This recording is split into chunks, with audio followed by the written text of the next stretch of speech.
Hey everybody, welcome back to Off the Console, the show where we talk about all the fun nerdy things that we do in the week and all the news that's happened in the tech world. My name's Gardner. I'm here with my friends High Tech and James, or The Brink, right? You go by The Brink? Whatever you want to call me. James revealed. James revealed that too. James revealed. That's coming soon. That's James revealed. Just steer clear of the trench coat. Dude, this week we have a good show. I'm actually really excited about this. We have some news regarding the Switch 2's pricing changing, but it's weird. We'll talk about it. PS5 is also having a price increase in the UK and EU and Australia. What else we got? We got the Chinese, the new Chinese HDMI and DisplayPort competitor, which is kind of interesting. I found it a little titillating.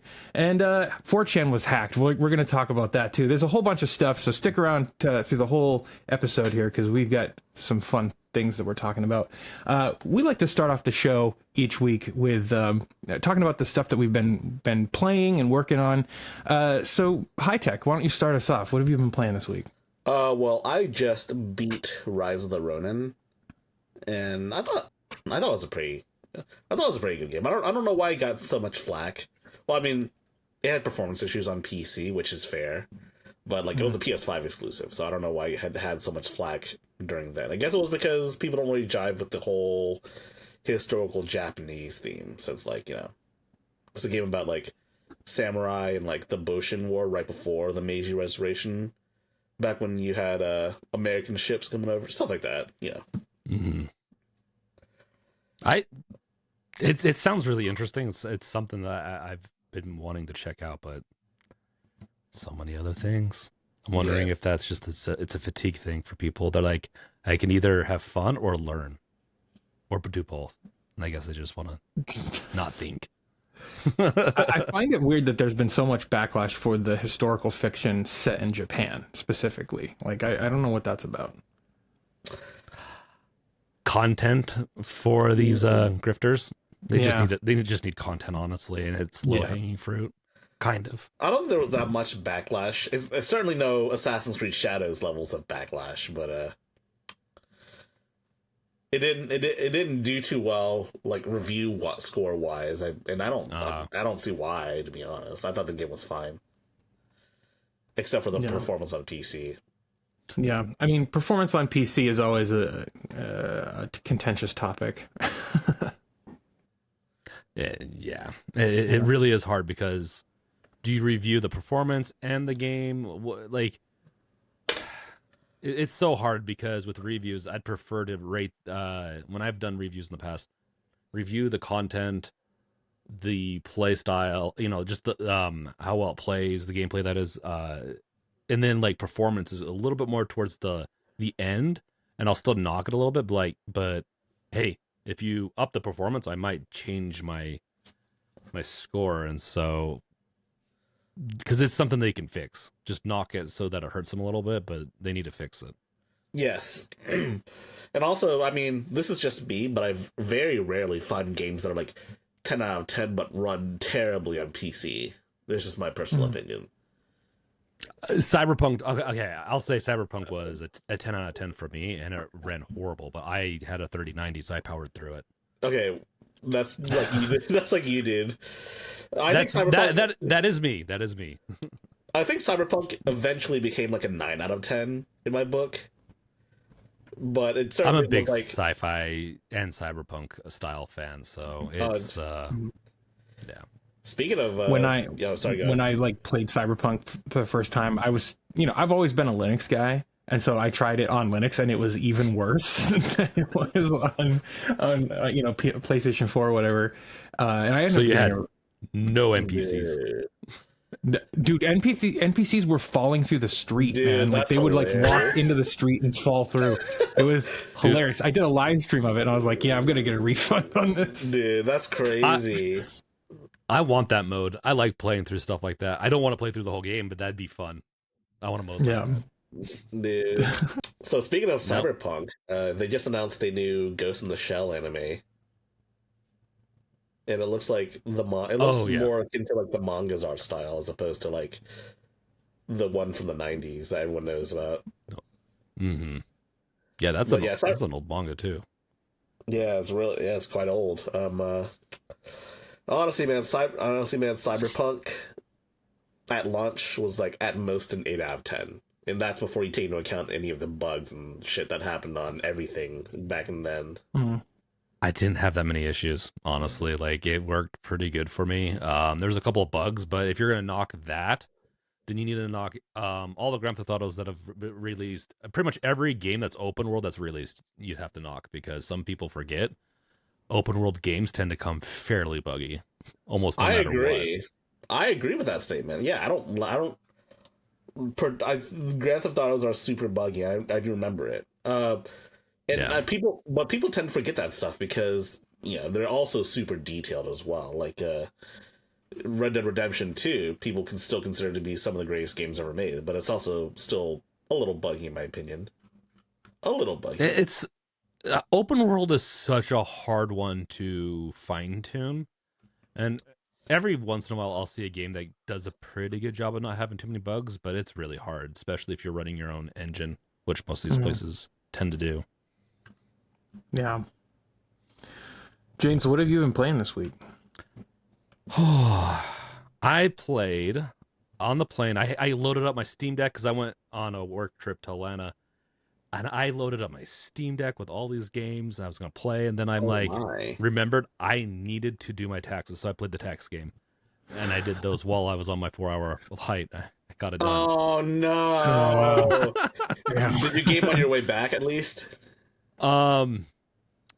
Yes. I played... What did I play? I don't even remember. I've been playing through a couple of different games, just more or less like having fun testing them out on the Steam Deck, and I just can't remember what I played.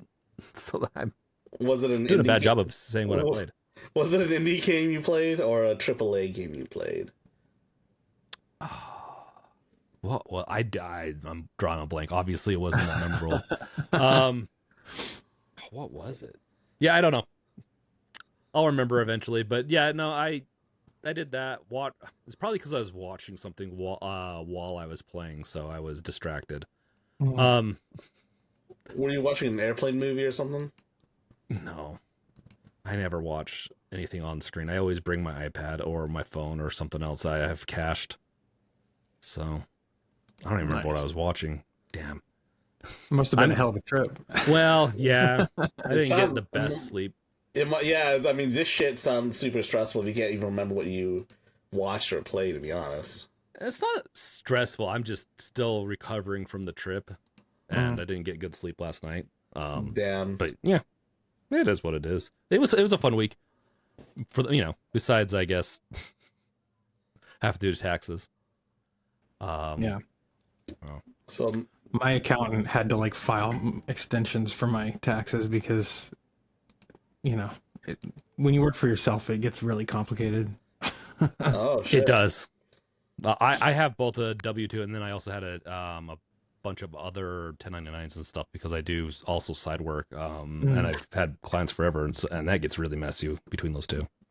Yeah. So what did you play, Gardner? So I have been playing some Nintendo games for an upcoming video that I'm working on. It's going to be very different. I showed these guys a preview of it, and it's very different from anything I've ever done, wouldn't you say? Oh, yeah. Yeah. It looked interesting. It's exciting. It's going to be a fun ride. It will. It's more of like a kind of a contemporary video essay style, and I'm super stoked about it. So I've been capturing some footage for that. But I also have my old IBM Aptiva down here. You can barely see it, but this is an old Windows 98 PC. It's got an AMD K9, and I've been playing... Well, I actually haven't been playing anything on it. I installed an app for a different video that I'm working on. Huh. And the app is called Mastodon for Work Groups. What? Dude, it is awesome. Let me tell you, I've had trouble getting it working, but essentially it's a Mastodon client for Windows 98, and it's so cool. Windows 98, that's crazy. Yeah. Holy shit. And it required setting up some other infrastructure on my home lab in order to get it working on the actual 98 PC. And I've had trouble capturing footage from this too, so I also installed it on an 86 box emulator. But it didn't work at all on the emulator for some reason, but it works on this PC. So I'm trying to figure out how to actually capture footage from it, because I'm excited to show people this app. But yeah, it's been a lot of fun. I've been having a good time this week. Now I want to know what it would look like Mastodon would look like on an MS-DOS. There is a DOS emulator. Yeah. Or a DOS client for Mastodon. What? And there's No. there's also one called Maxtodon, and I have a classic G3 Mac iMac out there that the bezel is smashed, like the inner bezel, and I tried to 3D print a replacement bezel for it, and that ended up like releasing from the print bed, and then I ended up getting a blob of death on the inside of my print head because I went to bed. So I got to fix that before I can show off Maxtodon. But it's pretty neat though. Like these clients for Mastodon are just awesome, and it's going to be a big video when I get it done. Oh, dude, I'm working on a video. Awesome. I'm working on a video too. Yeah. It's about the Steam Deck's biggest problem: anti-cheat. Oh, really? Anti-cheat games. Yes. Ooh, that's going to be a good video. Bungie's new game Marathon. This is not a topic, by the way. Bungie's new game Marathon has been confirmed to use BattlEye, and as we know, Destiny 2 does not support Steam Deck, despite the fact that I think it'd be a good fit. Yeah. I mean, I kind of have come full circle when it comes to the anti-cheat thing, and we don't have to talk about this if you don't want, but I don't know, I have different opinions than I used to about anti-cheat on Linux, on Steam Deck specifically. Yeah. What's your opinion? What's changed? Are you now well, you like anti-cheat and the DRM? Well, okay, so there's a couple things. So the first thing is that it's not really as simple as just checking a box in the back end of these anti-cheat systems to enable it for Linux. Like there's actual work that developers have to do. Right. And and it costs them money to actually support Linux. So I understand, like, if these anti-cheat solutions aren't up to snuff on Linux, which doesn't sound like they are. Most companies are saying that. I don't know. I don't know who to believe about it, but I do know that it's not as simple as I used to think it was for them to support Linux. So I understand not doing it out of fear or whatever. I mean, I think in this case the blame lies on Valve because they wrote in their blog post about this that developers just need to click a switch and then it just works all of a sudden, which, I mean, I guess in a technical sense it may quote unquote work, but like you still got to do a lot of work to make it optimized for Linux. And yeah, I mean, if this many developers are saying that it's weak and that there's a bunch of like Linux cheaters, and they can't all be wrong, right?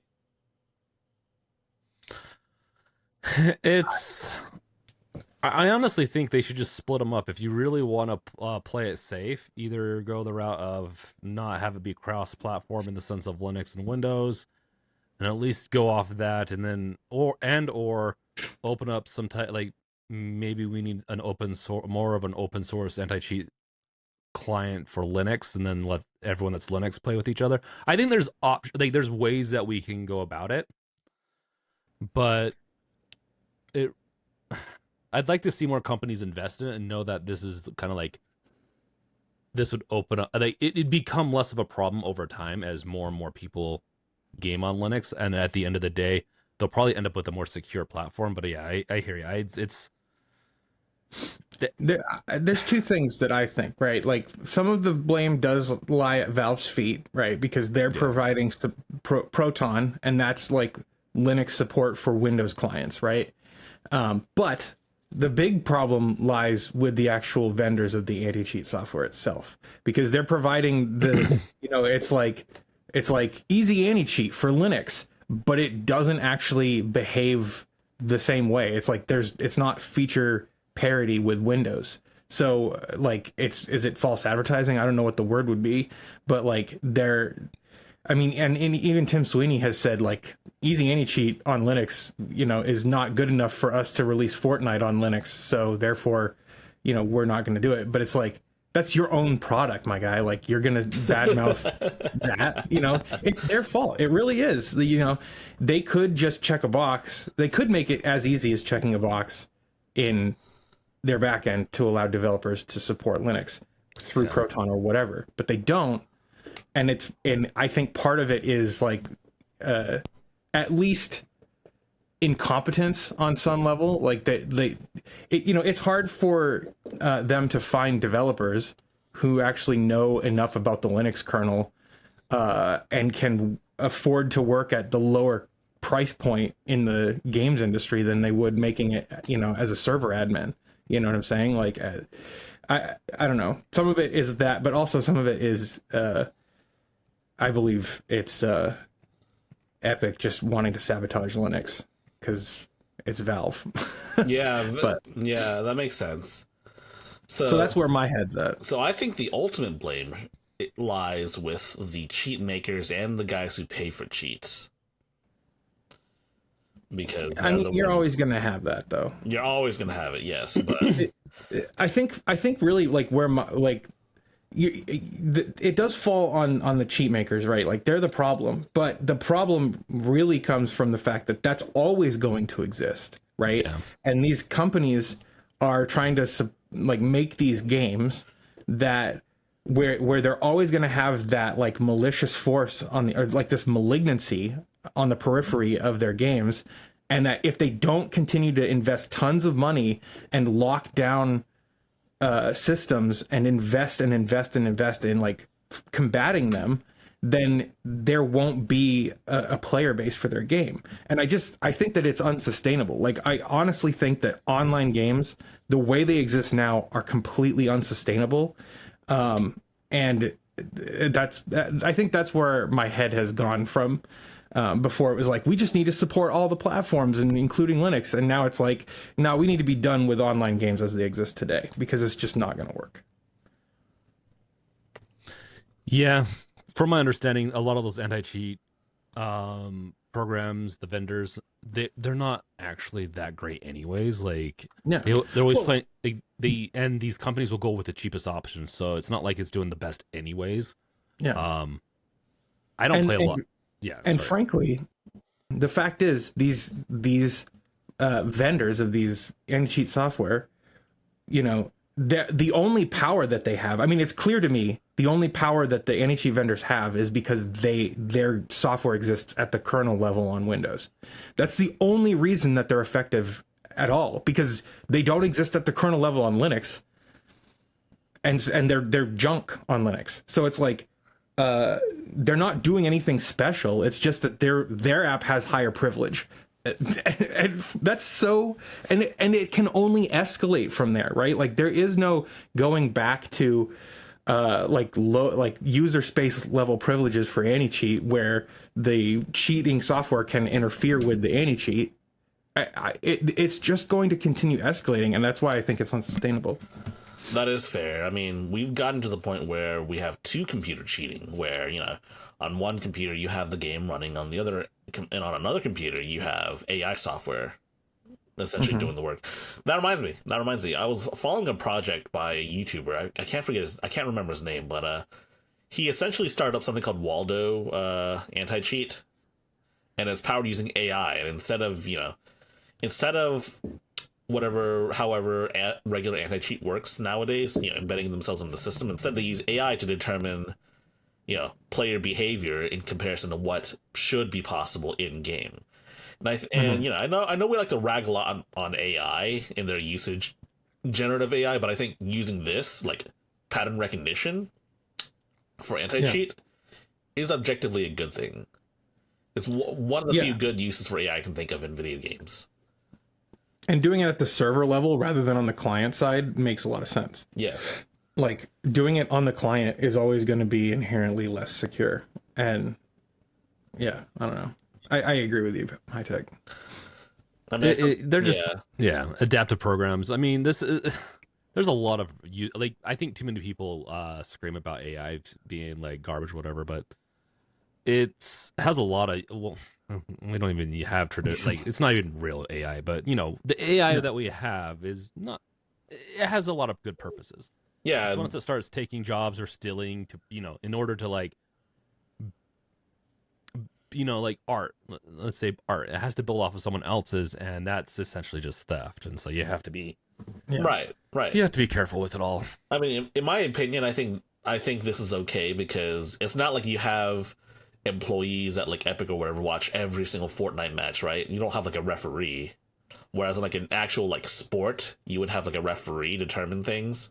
So like having a sort of AI referee for each match in a game, I can see it. I can see it actually doing something. Some cheats and some hacks are so sophisticated, meaning it's hard for I think a human to detect it. So even if they had like a human referee for each match, I think it'd still slip by at times. Having an AI, I think, makes a lot more sense to combat it. Yeah, I mean, it's like how like sometimes sports you have guys use steroids and it slips by every now and then. Yeah. Unless you do like mandated testing beforehand, and I kind of want that too. I want the AI side on the server, maybe even like a little bit on the client, but I want it to be I would like the option when I'm playing a game to just opt in with a universal passport of this is my identity. I have one identity, and if you get caught hacking or cheating, you're done. You can't play with other people that have that same identity. We've talked about that before. Yeah, I like that idea too. South Korea does this. Yeah. You have to use your social security. Back in the day, you had to use your social security number to even make an account for a game. So, and the good news is that they don't have to use anti-cheat software like I think Lost Ark is one such a game where like the Western version uses easy anti-cheat, I believe, whereas the like Eastern Korean version has no anti-cheat software. And there are less cheaters because, well, if you get banned, then you can't play the game at all. Yeah. It's a spicy topic to start introducing, let's say, a passport or identification. I know a lot of people don't like that. And I mean, it's something that doesn't have to be governmental. That could be an ESRB thing. And it could be opted in from like game studios when they publish their game. Like, frankly, like that does not have to be government level, right? Like it could be a private thing, which has its pluses and minuses, right? Yeah, right. But I mean, a government level would be interesting to them to just get that involved. I would want probably a funded nonprofit by multiple entities that have like goodwill, which I don't know how that works. But I don't. The ESRB is very. We've talked about many a times how certain games get preferential treatment as opposed to others like Balatro.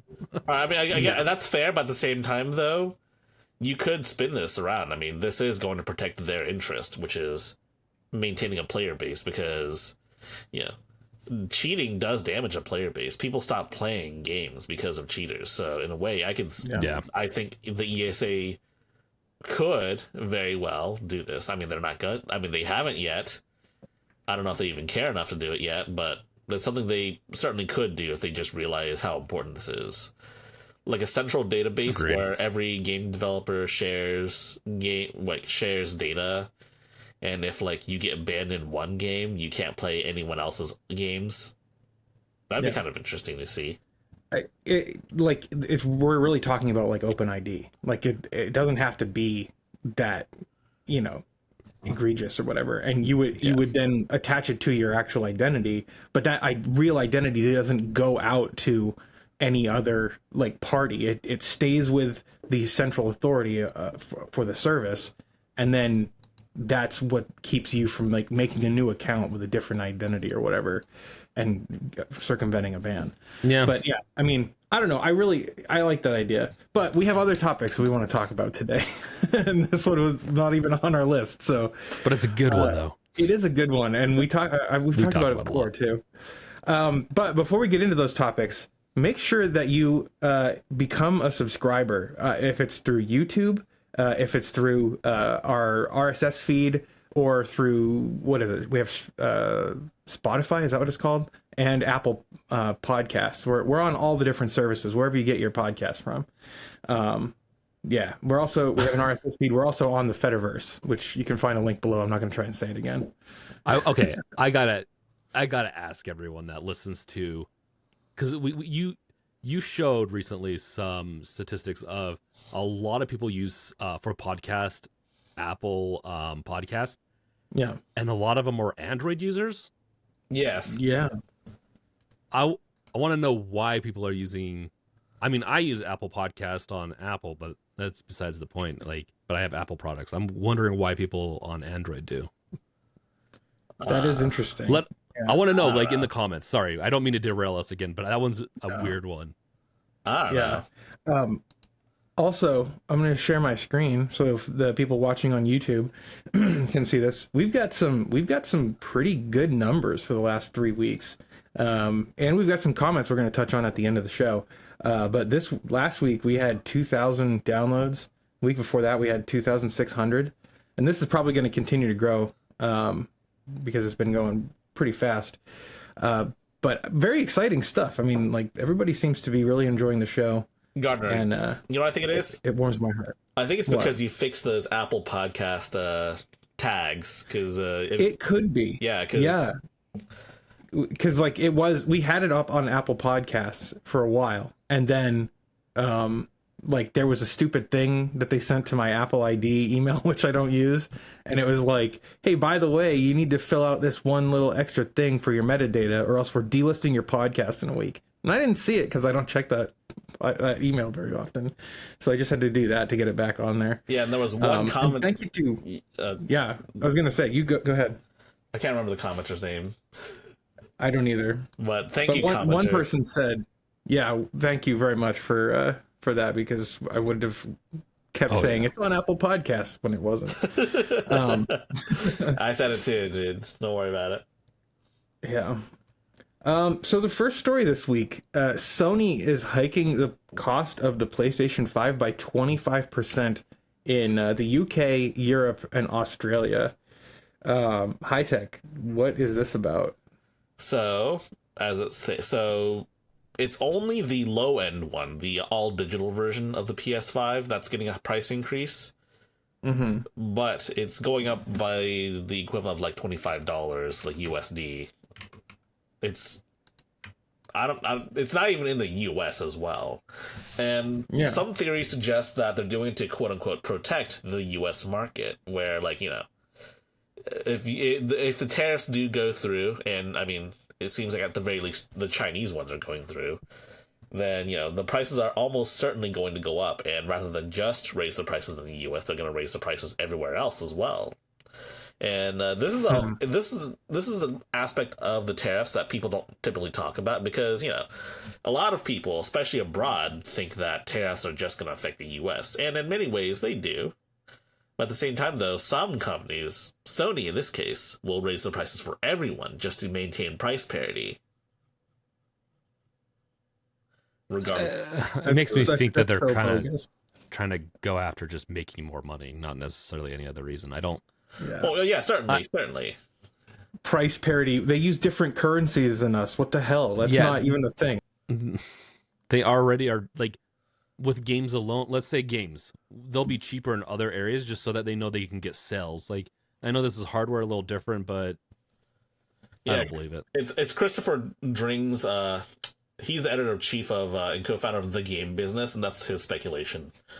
And he also says the era of consoles going down in price as the generation goes on is over. I mean, that's kind of been over for a very long time. We have inflation alone that will that will naturally cause that to rise. So that's an interesting statement, because I don't know if have they ever really gone down over generations ever If since you factor inflation, I think that they have. Well, Okay. I think also just the price. They also just lower the prices of the consoles too. In many cases, meaning like Oh over yeah, like time. over like time over in the time current generation. in the current generation, it would like the PS4 did that. Like the base PS4 Yeah. went down in price like after a couple of years. The Because 3DS did that.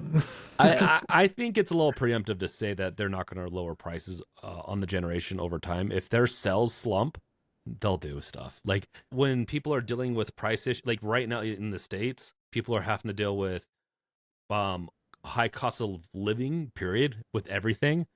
They're going to, there'll be choices made. They'll probably lower the prices again. Like I just don't see these companies preemptively saying, or not preemptively saying, but just not lowering prices over time in order to sell more consoles, because then they make a lot off royalties when they do sell a console. Well, it does make the regular version with with a disc drive a more appealing offer, by way of just the other version being a much worse offer, and it also even makes the PS5 Pro look a good offer too in comparison. I think it's wacky that they are like that. Both Sony and Microsoft offer like the lower and the higher tier. Like it splits your player base. It changes the specs. Like I just don't understand why they do it that way. Like especially when like they raise the price of the lower tier one, and it makes the higher tier one look like a better value. But I don't know. What do we know? Like what the ratio of low to high tier sales are? Unfortunately, I don't know where I can find that information, because a lot of it is just like bundled. It's all PS5 sales, not PS5 digital or PS5 physical sales. Also worth mentioning is that prices of PSN are going up, at least in Canada. $15 for the base version of PSN, and then $35 for the other two tiers. Wow. That wasn't in the topic, but that also was just posted yesterday too. So yeah, so PlayStation 5 going up in price. PlayStation Network to play online going up in price. And like console players do get kind of pissed off when we say just build a PC, because like PCs are expensive up front and stuff like that. And yeah, PCs are expensive up front because of fucking Nvidia. Yeah. But why don't you build a PC? But at the same time though, well, there's cheaper options coming out more and more, and thanks to, I think, the mobile play, like a lot of companies going more into handheld, that is not phones, but has been helping with APUs getting stronger. And they're pretty capable nowadays. We've talked about this multiple times. Like this next generation coming up should be fairly close to at least PS4, but maybe even encroaching in on PS5 like level performances if you tweak things right. Now, the games aren't optimized as much for this. That'd be a nice feature, but just know that building a computer nowadays, you can start with an APU and still have some, if you get the right one, and not be into the thousands. You could be under 1,000 and have pretty good performance with your games. Yeah, absolutely. And you could get one of these. I love this minis forum. AI, how much? Whatever it is. How much is that one? It was just under 1,000 for that. But like I think it was like $8.99 or something, and but it has like excellent performance. It's not upgradable, right? Like you could build a cheaper PC yourself, but if you're a console gamer and you're coming from a console experience and you don't have you're not comfortable building a PC, something like that would be great for you. Does it support eGPUs? Yeah, there's a DisplayLink port That's on right. the back. Yeah. That's right. So it is like technically it is upgradable for probably a little while. I mean, DisplayLink. I don't have a DisplayLink hub or whatever you call it, but my understanding is that it DisplayLink. I thought it was Oculink. That's what it is. Oculink. That's what it is. Yeah. Oculink. I don't have one of those, so I haven't tested it. But my understanding is that it can become a bottleneck on high-end GPUs, like through. Yeah, I get that. Yeah, you're definitely going to hit limits with the, like, let's say 40 or 50, 80 and 90. You're going to be hitting like some limits at that point. You'll still get a little bit, but there's a bandwidth plus latency issue going on. It's definitely upgradable though. Like anything below that, which I think you're still going to have a really good time. I am curious to see with Thunderbolt and some of these other, like we're going to talk about a little later, some of these other display and also other ways to, connectivities options to increase that bandwidth to have better, upgradable. I just really like eGPUs. I'm going off on a tangent now because I like the idea that I can get a small little device and upgrade it over time. So hopefully we continue down that route. Yeah, the Fox doesn't have a gaming desktop anymore. He's given up that entire setup entirely to go full in on Oculink and all that modularity. Like he has, like, last time I recall talking to him, he had he uses a GPD Win Mini as like his main computer, and he plugs it in via Oculink to game on the desktop. So to speak. So anyways, back to PC gaming. There are two main strengths I consider when it comes to PC gaming. First and foremost is near infinite backwards compatibility. So, you want to play that Xbox 360 game from like 10 years ago that you loved back in the day? You can still do it. Most of the PC games from the 360 era still run to this day. Actually, 20 years ago. Shit. And there's decent 360 emulation now too. Yeah. Just saying. Yeah. Emulation. Oh yeah. That makes three. That means three strong points. We have near backwards compatibility with all like PC games. We have emulation, which is great for for game preservation for like games that you basically can't find physical copies of anymore. For consoles you can't find. Yeah. And finally, no online fees. Like you already pay your ISP. Like I don't know how much you guys pay for internet, but I pay like $80 a month for my internet. And I pay like 50. I need to do another video on this where the price comparison of what you get with a console as opposed to a PC over like a 1 or 2 year period. You're going to save a lot more going with the PC. If you're buying a lot of games. If you're buying one game, let's say FIFA or something like that, like a sports game, because there's a lot of console players that are just like really big into like 1 or 2 games, then you're not going to save much. But if you're big into any other type of game, the sales, especially if you're online, like the online fees, everything, you're going to save a lot of money going with a PC. Yeah.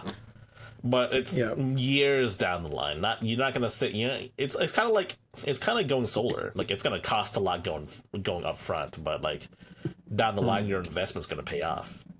It can be a year. You'd be shocked at how much you can save by going with like Steam sales and some other sales. If you're not buying like the brand new game right off the bat, and even if you are, places online will sell it for about $10 to $20 cheaper, partially because they don't have to eat that royalty fee that PlayStation has or Xbox, because they have it's like $10, $20 fee to sell games on their devices. So I think people would be shocked at how much they'd save just going to PC. Yeah, and if you're coming from like the Nintendo space, like Nintendo always keeps their first party titles at the maximum, like they're high, like they're brand new, even though they've been out for fucking 10, 13 years or whatever. And speaking of Nintendo, the Switch 2 pricing has updated. And this is interesting. If we go to their blog post, it says Nintendo maintains Nintendo Switch 2 pricing. Retail pre-orders begin April 24th in the US. But that is like the most disingenuous title because while the Switch 2 itself, the console is staying the same and the game prices are staying the same, they're increasing the prices for all the accessories. High Tech, Give us the details on this. So, Nintendo doesn't tell you what the old prices are, but some Redditor compiled some prices, and I've put the I put a chart. I put a little Excel chart in our document here, and you can see most of these went up by like $5, but some went up like $10, and the Joy-Con 2 strap went up $1.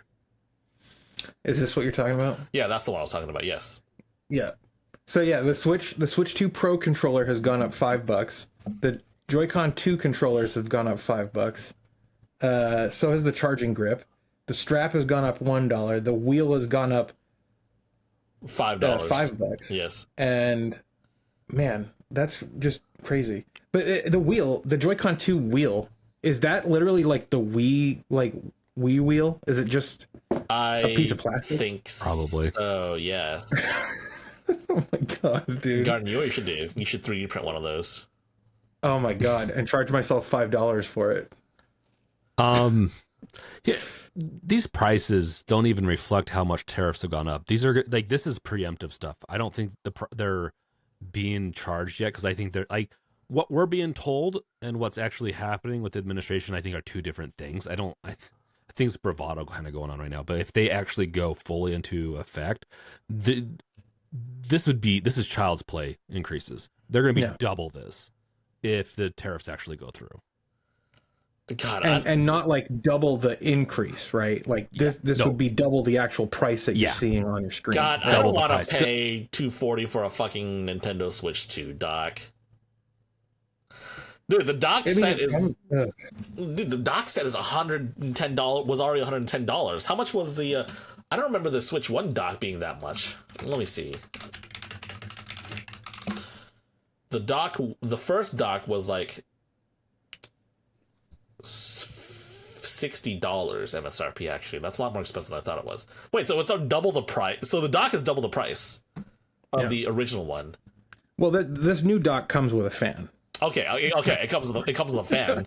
Okay, they must have put like a Noctua fan in there for it to cost that much. Yeah.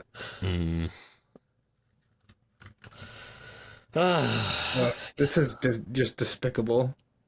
So, are you ready to spend almost $100 on Joy-Cons when yours inevitably stick drifts?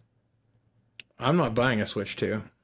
Oh, this is for the audience, but I know you're not buying a Switch 2. But I know there will be. I know the. I thought you were asking us. Well, it's an open question. I don't think it's fair to say that there's going to be stick drift. I would hope, because they had to eat so much shit with the original, and I think they had class action lawsuit that made it this, so they had to do repairs. I don't think they're going to make that same mistake, but we'll see. Like, I don't think it will. I think they're going to test the durability, and I think they'll last a lot longer. That doesn't mean that they're not going to have stick drift in like 3 years, but 2 years. But I think they're going to be past the warranty and past some other class action lawsuit danger zone there.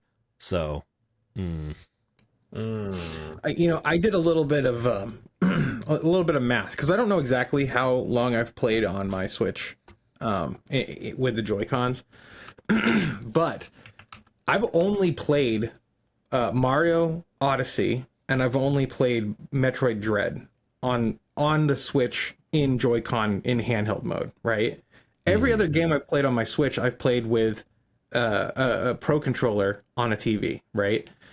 And if you look at like how long to beat, this is something that's coming up in my next video. If you look at how long to beat for those two games, it's like, 18 hours or something like that. Right. And then you add on at least 10 hours because I'm like really bad at video games. And I have stick drift on my sticks, right? Like, so like 32 hours maybe total of 38 hours maybe total of gameplay on my Switch, on my Joy-Cons, and like they're bad. And Emily has done way more gaming, and her drift is way worse than mine. So it's like, I don't know. It's a thing that affects pretty much everybody, even if you don't really use the Joy-Cons that much. It's crazy to me. how old are the Joy-Cons? Oh, they're launch day. I mean, They're launch day, okay. Yeah, I bought them. I bought this. Well, I guess they're not launch day because I bought it like right after the like the hack, the hardware hack came out. Okay. So it was like 8 months. Yeah, any period within like a year of those controllers coming out, they could be longer. I'm just giving like an arbitrary date to just make it easier. You're gonna end up with that strict stick drift on most of the controllers event. Like that's why that was such an easy. That's why they had to handle it. They had to handle all the stick drift and have a whole system to replace controllers because it was such a bad problem. I can definitely say that I've had multiple controllers, partially because my kids are hard on their controllers, since day one to over the past few years, and the newer ones last a lot. I have not had any stick drift on the newer ones. But That's good. That is good. saying, I'm not gonna. We don't play it as much now, but it definitely has more hours than the older ones. But I'm not saying that there's not going to be a stick drift issue. It's just I would not see it happening within the first few years. I think Nintendo at the very least learned their lesson from that. I would hope Hopefully. so too. We'll see. I would hope so too. We'll see, because they're going to lose a lot of money. Like why lose the money? Fix it in R&D and on that level, that side, or else you're just going to be paying a shitload more money. Maybe that's why the Switch 2 is so expensive, because they lost a shitload of money from Joy-Con repairs. They're bitter. They're like, you sued us. We're gonna get it back. Yeah. That would be hilarious.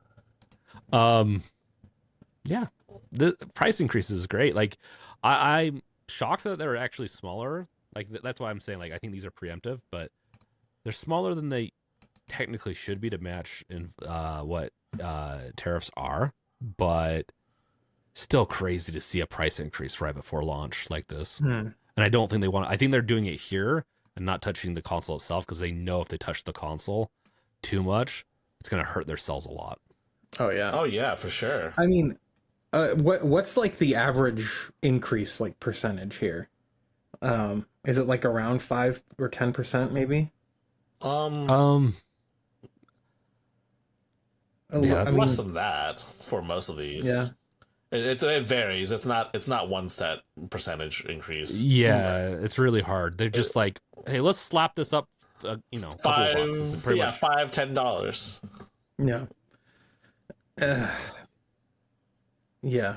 I think they ran the numbers and they were like, if we increase the prices on all the other things, we'll make up whatever we might lose from the bad press of, increasing the price. Yeah. So also one more thing too, the Joy-Con 2 charging grip is $40. I saw a Twitter post from JSOX. If you guys remember JSOX, they're premier Steam Deck accessory manufacturer. Yeah. JSOX is making a charging dock of their own. Like, not a charging dock, sorry, the controller charging grip. Yeah, charging grip of their own. It's like $20. Yeah. And honestly, it doesn't look half bad. Is the charging grip like the Joy-Con grip thing? So like it's not so like a controller. Rather than being like a big square like the Nintendo one is, instead it's like split and angled out a little more. Look it up. It's called the Joyverse Series Dual by JSOX. It actually doesn't look half bad. Oh yeah, okay. Yeah, so the Switch ones was also kind of like a big square. Yeah. Huh. That doesn't look super comfortable. And look at the JSOX one. Yeah. Yeah, I've never been a big fan of this, even though it is nice sometimes to be able to combine them. It's just... Yeah. Yeah, I mean, to be honest, what I really don't like is the fact that I don't like the D-pad. I understand what Nintendo did here, but I don't like when D-pads are separate buttons. It just doesn't feel right. It's not right, yeah. I don't even know if you can call that a D-pad. It's not a D-pad. It's it's what they call a D-pad because it has arrow keys. I know. It's just directional buttons. Directional buttons. Is this what you're talking about right here? Share that? Yeah, that's what I'm talking about. Yeah. I mean, that looks more comfortable. It definitely looks more comfortable. Yeah. It also charges. You can also charge your controllers using that too. Oh, Interesting. So I haven't noticed on the Joy-Cons like how they're actually like getting power from the. Is it like a There's a Qi charging kind of thing or what? no. There are pogo pins in the center of the controller. They're yeah. It's like that. You can't see them in these photos, but there are some pictures of the Joy-Cons where you can see like the pogo pins in the actual Switch unit itself, the Switch 2 unit. $20 too. Like, yeah, I'd much rather go with this option. Yeah. Yeah, and I'm sure there are plenty of other accessories too that are a lot cheaper too. Like a dock that's probably a lot cheaper, and it has a fan. And let's just say, Whoa. I just like tried to go to like the Joy-Con listing, the Joy-Con 2 listing on Nintendo's website, and it's not available. Oh, that's weird. I just clicked their link on DuckDuckGo here. Weird. Anyway, weird. yeah, I mean, it's very strange. This behavior is it's just clearly anti-customer, and I don't like it at all. I agree. Wait, how much is the racing wheel? The racing wheel, Yeah. According to this, the racing wheel is $25 now. Oh, the JSOX one's more expensive. Never mind. Don't get the JSOX version of that accessory if you're gonna get a racing wheel. Dude, just 3D print one. It's just plastic, I'm imagining. Is it better though? And that's my thing. At the end of the day, which one looks more comfortable or better? That's I don't even know what the actual one looks like, to be honest. So this looks like your standard like steering wheel for a car. The JSOX one kind of looks like a steering wheel for like a Ferrari, where it's like elongated. Literally, what's the point of this? like my kids would like it. Like it's interesting. Like I like the wheels because they're just kind of fun. But yeah. I mean, Dude, it's the one thing I'm seeing it doing is it's adding buttons, like it's adding like levers that will like shoulder buttons. Engage the buttons. Yeah. Yeah, I mean, which that can be useful, but no. To be fair, that looks actually much more useful and much better than the original. it does. I will admit. And the past one's much better. Yeah. So look at the JSOX one though. They have a whole section of Switch 2 accessories. We can actually look at all the ones they have. All right.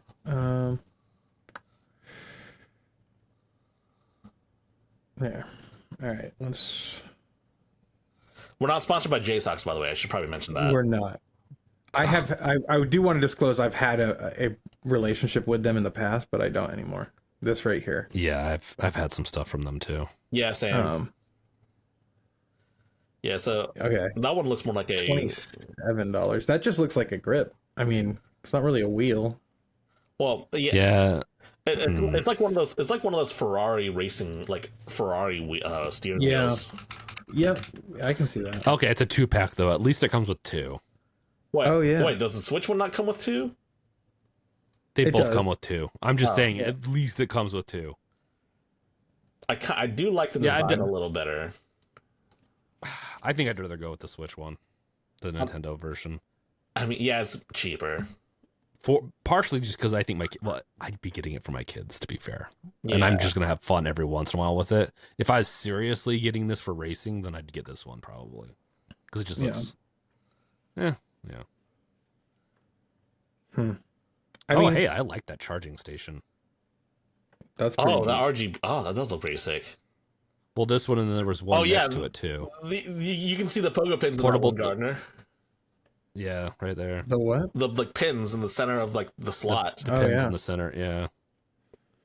I like that, actually. It's low profile. Are those like are those pogo pins or are they something else? I think that's the insert. I think that's that goes into the controller. I'm not entirely sure what it is for sure. Okay.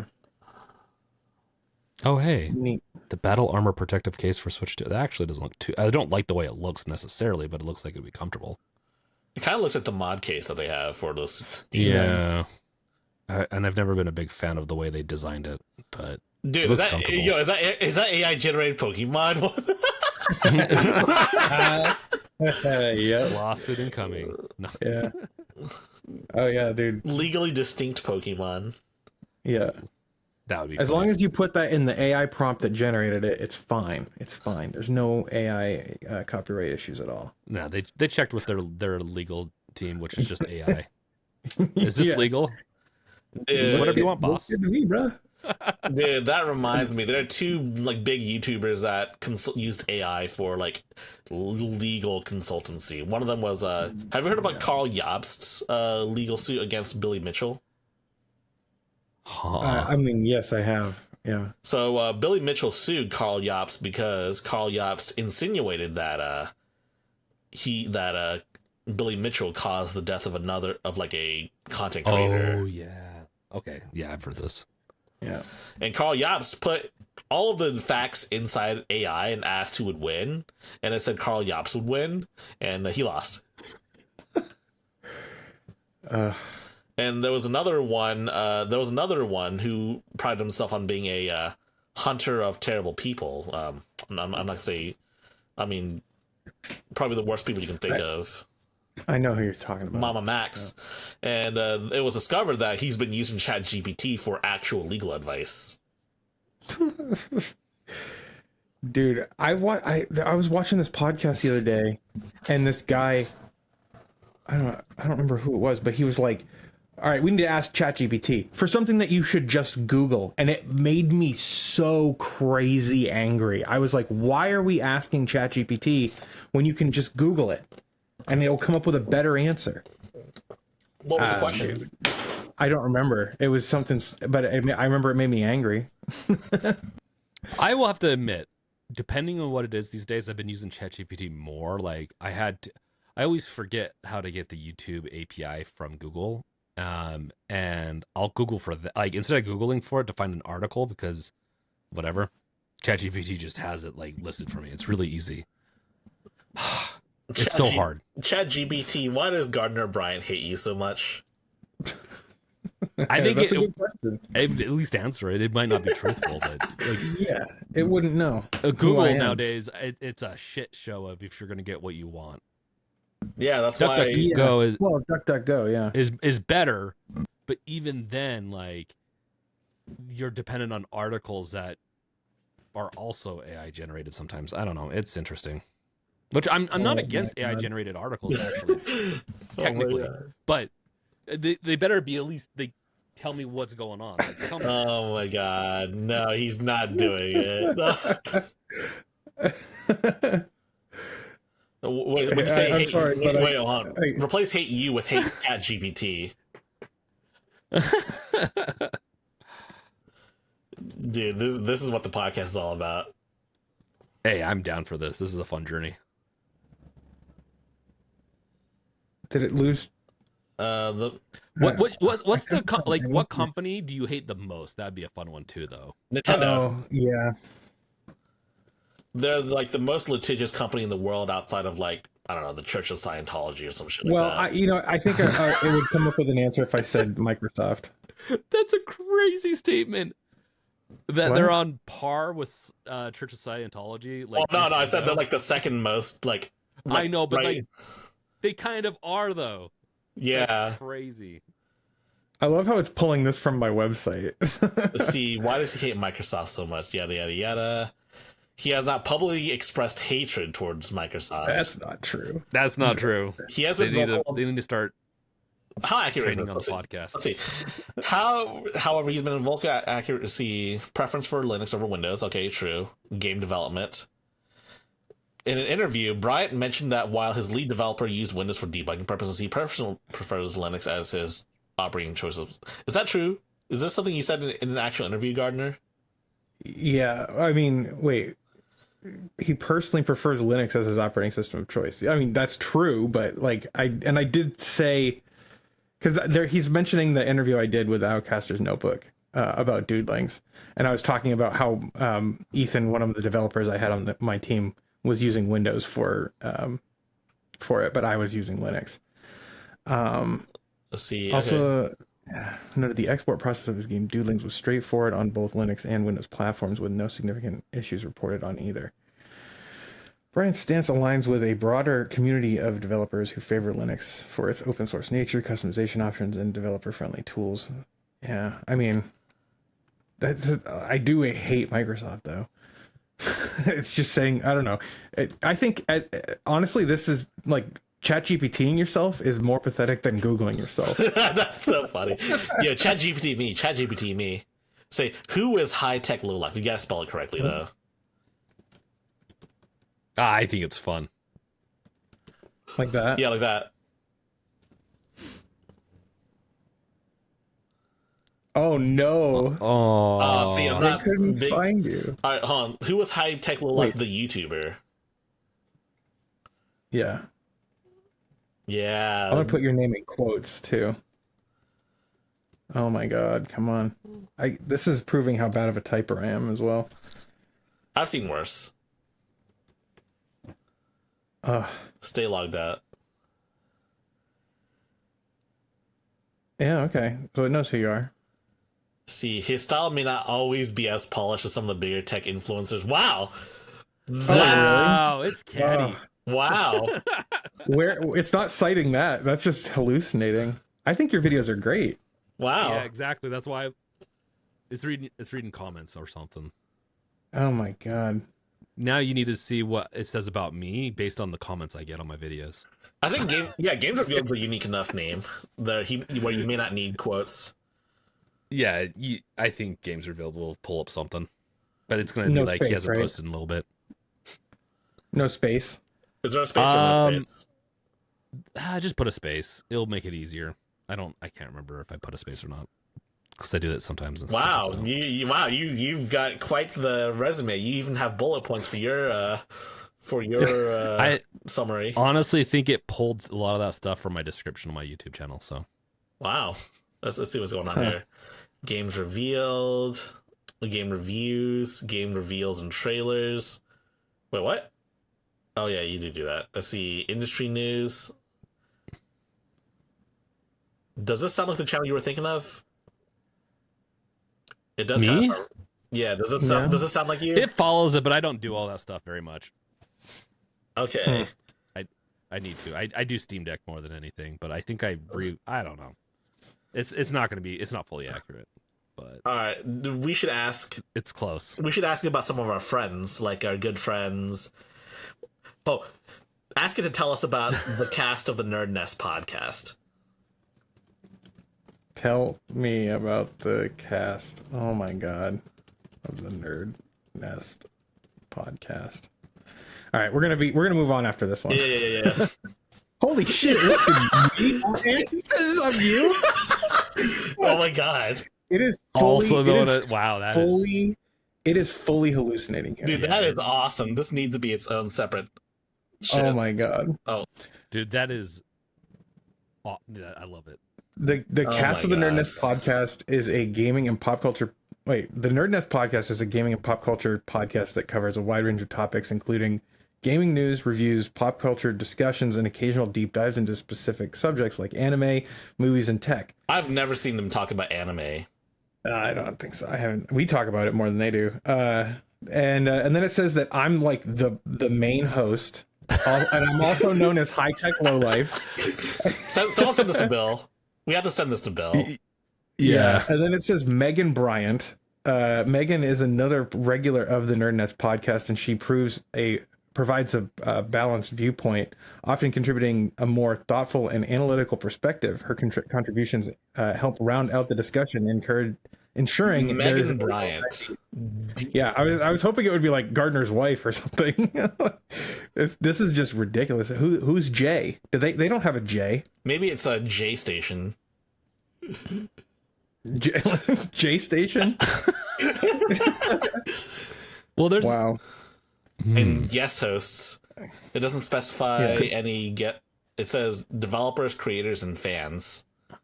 Yeah. And fellow gamers. Let's see. That's hilarious, dude. We should look up. Yeah. All right, so I think we're done with this, right? Or do you want to look up off the console? It won't know off the console. Let's move on. We've spent some too much time on that. Yeah, but it's so good. Okay. We just like destroyed half of the Amazon by googling that shit on there. It was worth it for it to fight. We finally know who High Tech Low Life is. Yeah. We've I've seen never you seen and you me in in the real life. same place. Yeah. I've never seen you in real life, High Tech. Gardner's really good at throwing his voice or something, because now I'm thinking you guys are the same person. Dude, it's just a massive psyop on you, dude. Yeah, I'm really good. James, I'm the one who organized the whole podcast. It wasn't my alter ego, High Tech Low Life. It wasn't my man. We're gonna start finishing each other's Sentences like that. Oh, you're gonna really mess with me. Dude, that's gonna take too much. That's gonna take too much work to actually. Yeah, that's like part of. We need to come up with like a lore wiki for the podcast. I think that would be pretty cool. That'd be fun. Dude. High Tech is Gardner. Kind of fun. All right, let's move on. I'm gonna do this next one in the voice of Strong Bad from Homestar Runner. Nvidia GeForce RTX 5060 Ti 16 gigabyte review. That's not very good. All right, That was good. I like that was good. I like All right, high tech. Me, go ahead and tell us about this story here.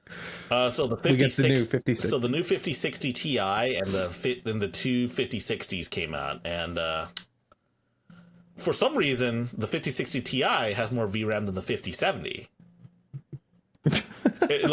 It has 16 gigs of VRAM, whereas the 5070 has 12 gigs. And I don't know why Nvidia did this. I don't know how. I just don't get it. They plan these many months in advance. Yeah. And the 5060 has you can get an 8 gigabyte SKU. I think that's people in my comments I was talking about this in a video yesterday, and people were saying that 8 gigabytes is more than enough VRAM. But is it really? I mean, No. for 1080p, barely. In today's world, no.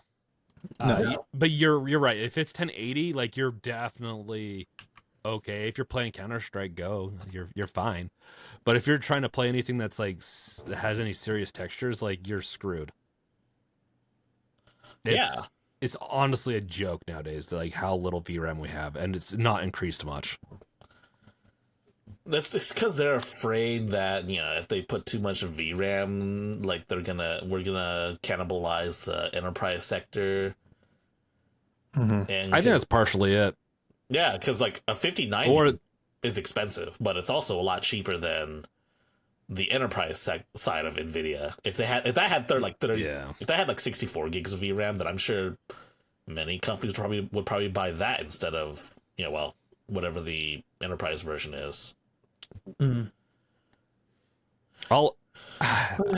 Like, they just need more unified RAM, I guess. I don't know, more APUs. Like, AMD just lean really heavy into APUs that have unified RAM, but then again, you run into issues with that too.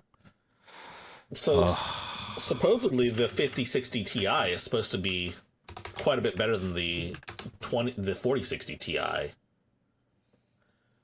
But I mean, none of this really matters because you're not going to be able to find this, and you're certainly not going to be able to find it at MSRP.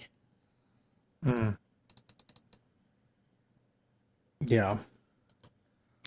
My friend asked me to like put together a gaming PC build for him, and he said his budget was like $1,000, and I was like, it's gonna be hard if you want a dedicated GPU. Get him an APU build. Yeah, that's what I was. Start out APU and then you upgrade it into it. That's how I would do it. Yeah. Upgrade into a GPU later on if you have a budget. Yeah. Yeah, but you'd be hard pressed to find an APU like CPU that wouldn't. Actually, I don't know what the desktop side looks like when it comes to APUs. To be honest, I have to look more into that. But 5060, it's out apparently. We should try looking for some. Like, let's go on Newegg and see if we can find any hits. 5060. Yeah, well, let's do 5060 Ti because that's the more desirable one. Look, out of stock. Out of stock. Yeah. This one's in stock. Yeah, but that's also wait. That's $549. Yeah, that's more. That's definitely not MSRP price. But you know, MSRP is supposedly $420. From my understanding, Newegg is raising their prices on select models of like Nvidia GPUs by like up to 400. I've heard. That's yeah, that's what I've heard too. And so, but you know, they'd have to be in stock in order for you to like matter. Yeah. I mean, all of these are out of stock. Yeah, I just fuck them. Like fuck it. Like if it's gonna be this, if I can't buy something off the shelves after a month or two, why do I even care anymore? Like I hate it. They have two, and they have two that are in stock, and this one is $499. but it's from MSI. Yeah. Okay, listen. MSI. I used to have one of their graphics cards. Yeah. It took me 6 months of just RMAing shit back and forth, and this was before I became a content creator. I had to. I've never told this to anyone. I've had to RMA 6 months back and forth to the point where by the time my 2070, I got working 2070. Oh, and they upgraded me to 2080 Super, by the way. Because I demanded they do so. I channeled my inner Karen to do so, but by the time I got a 4080 Super that was in working condition, the fucking 30 series released. Yeah, that's crazy. I have a 3070 now, thank God, but I was not happy with MSI. No. Because they kept sending me lemon after lemon, somehow. Yeah. I mean, that sounds... the thing is, MSI to me has always stood for mindless self-indulgence, which is a band I used to listen to when I was just out of high school. Nice. Yeah. So I don't really like that MSI stole my favorite band when I was like a teenager. Their acronym. No, I still think mindless self-indulgence is much more popular than microstar, whatever the I stands for. No. I don't know. Speaking of GPUs, though, China has a new HDMI competitor, GPMI. This is interesting. I'm just going to share the doc here for this because we've got a nice table here.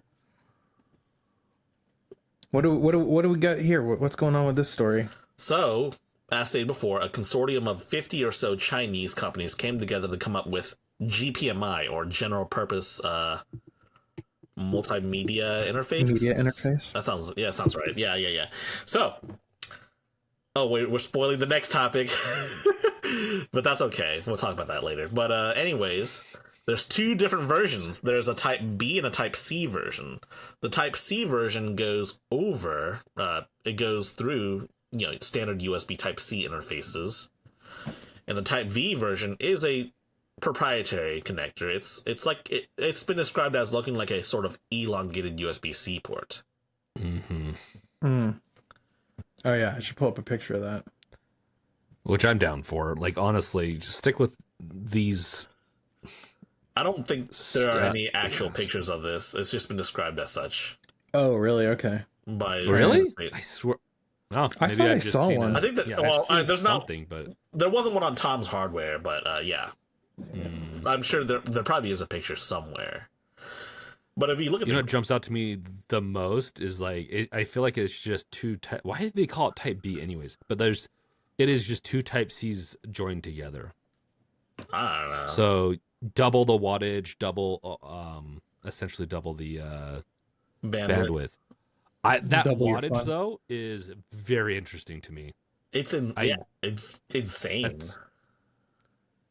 But the cool thing, like with the Mac stuff that I have, if you have a MacBook, you can power your MacBook through your monitor and just have one cord going through everything. Like My desk's so cluttered right now. I do like that they're offering more wattage through this. So if I had, let's say, an APU based desktop that's just much smaller, like I could power it through this, would be awesome. Mhm. So does that looks reversible? If it's reversible, it'll instantly be better than an HDMI. Yep. Well, it's just two. It's essentially just think of it as two Type C's joined together. Dude, that's sick. I forgot about the fact that HDMI sucks because of this. Because I don't like typically plug things. But dude, that's sick. I want GPMI in the US. It's going to make me sound like a sort of a traitor to the US, but I don't care. Well, HDMI is such a shitty thing anyway. Like, it's fully like encumbered with patents and like intellectual property, and it's so stupid. Like, I actually hate HDMI, so I don't think it makes you a traitor, high tech. No, we need to switch over to something that's universal like this. That just makes sense. The issue that I have with this is yet another instance of a different like standard using Type C, and it's just going to make things even more confusing with Type C, because it's, you know, there's USB and Thunderbolt, which are both like interoperable as far as I understand it to some degree, right? It's ratings, and it's Thunderbolt has its patents under it. That's why they're probably making this. Is that this is comparable to Thunderbolt 4 or 5? I think 5. Yeah. And I bet you it's just to get around the patents for Thunderbolt. Yeah. That makes sense. Yeah. What did I say? Did I not say Thunderbolt? I feel like I said Thunderbolt. Oh, okay. Yeah, you did. I don't know, but this is just, is GPMI going to support USB 4 as well, or is it just going to be dedicated for the GPMI interface? Honestly, I mean, I don't know. I think only time will tell, but yeah. I mean, I it's interesting. I like this. I think this is neat. And as long as it's not like encumbered with patents and IP, I think I'd like to see this come to fruition. But the other thing that I was thinking is, like, these are going to be hefty cables, right? I mean, it's going to be, I'm imagining if it's two USB-Cs together, it's going to be like double the conductors in the cable, right? Yeah. So with this like narrow looking thing, I'm worried about like stress, like pulling the, you know, on the connector itself. Yeah, I am a little bit worried because I'm looking at that connector. I'm a little worried that it could easily bend and break if they don't have a good locking mechanism. But yeah, like the geometry of an HDMI and an HDMI port, it feels like it's secure. Like, even if you have like a hefty cable coming off of it, it's gonna stay in there. I don't feel DisplayPorts do a pretty good job. They also have a locking mechanism in it, which is sometimes really annoying, but they lend better. But I still would rather have something like this and have a more universal, like, go away, fuck HDMI display, just everything. Let's just slowly go to it, a more unified. Honestly, I'd prefer them just do two Type C's together in one cable that has to be plugged in, just so that we stick with a universal connector. But I get why they're going the other route, and it looks like it's a little bigger than a Type C, so it might have room to grow with bandwidth and stuff. It'll be interesting. Yeah, so I mean, 480 watts is quite a bit. Like, entire computers can be powered through 480 watts alone. If you have a 5090, have a 5090, it won't even power the 5090.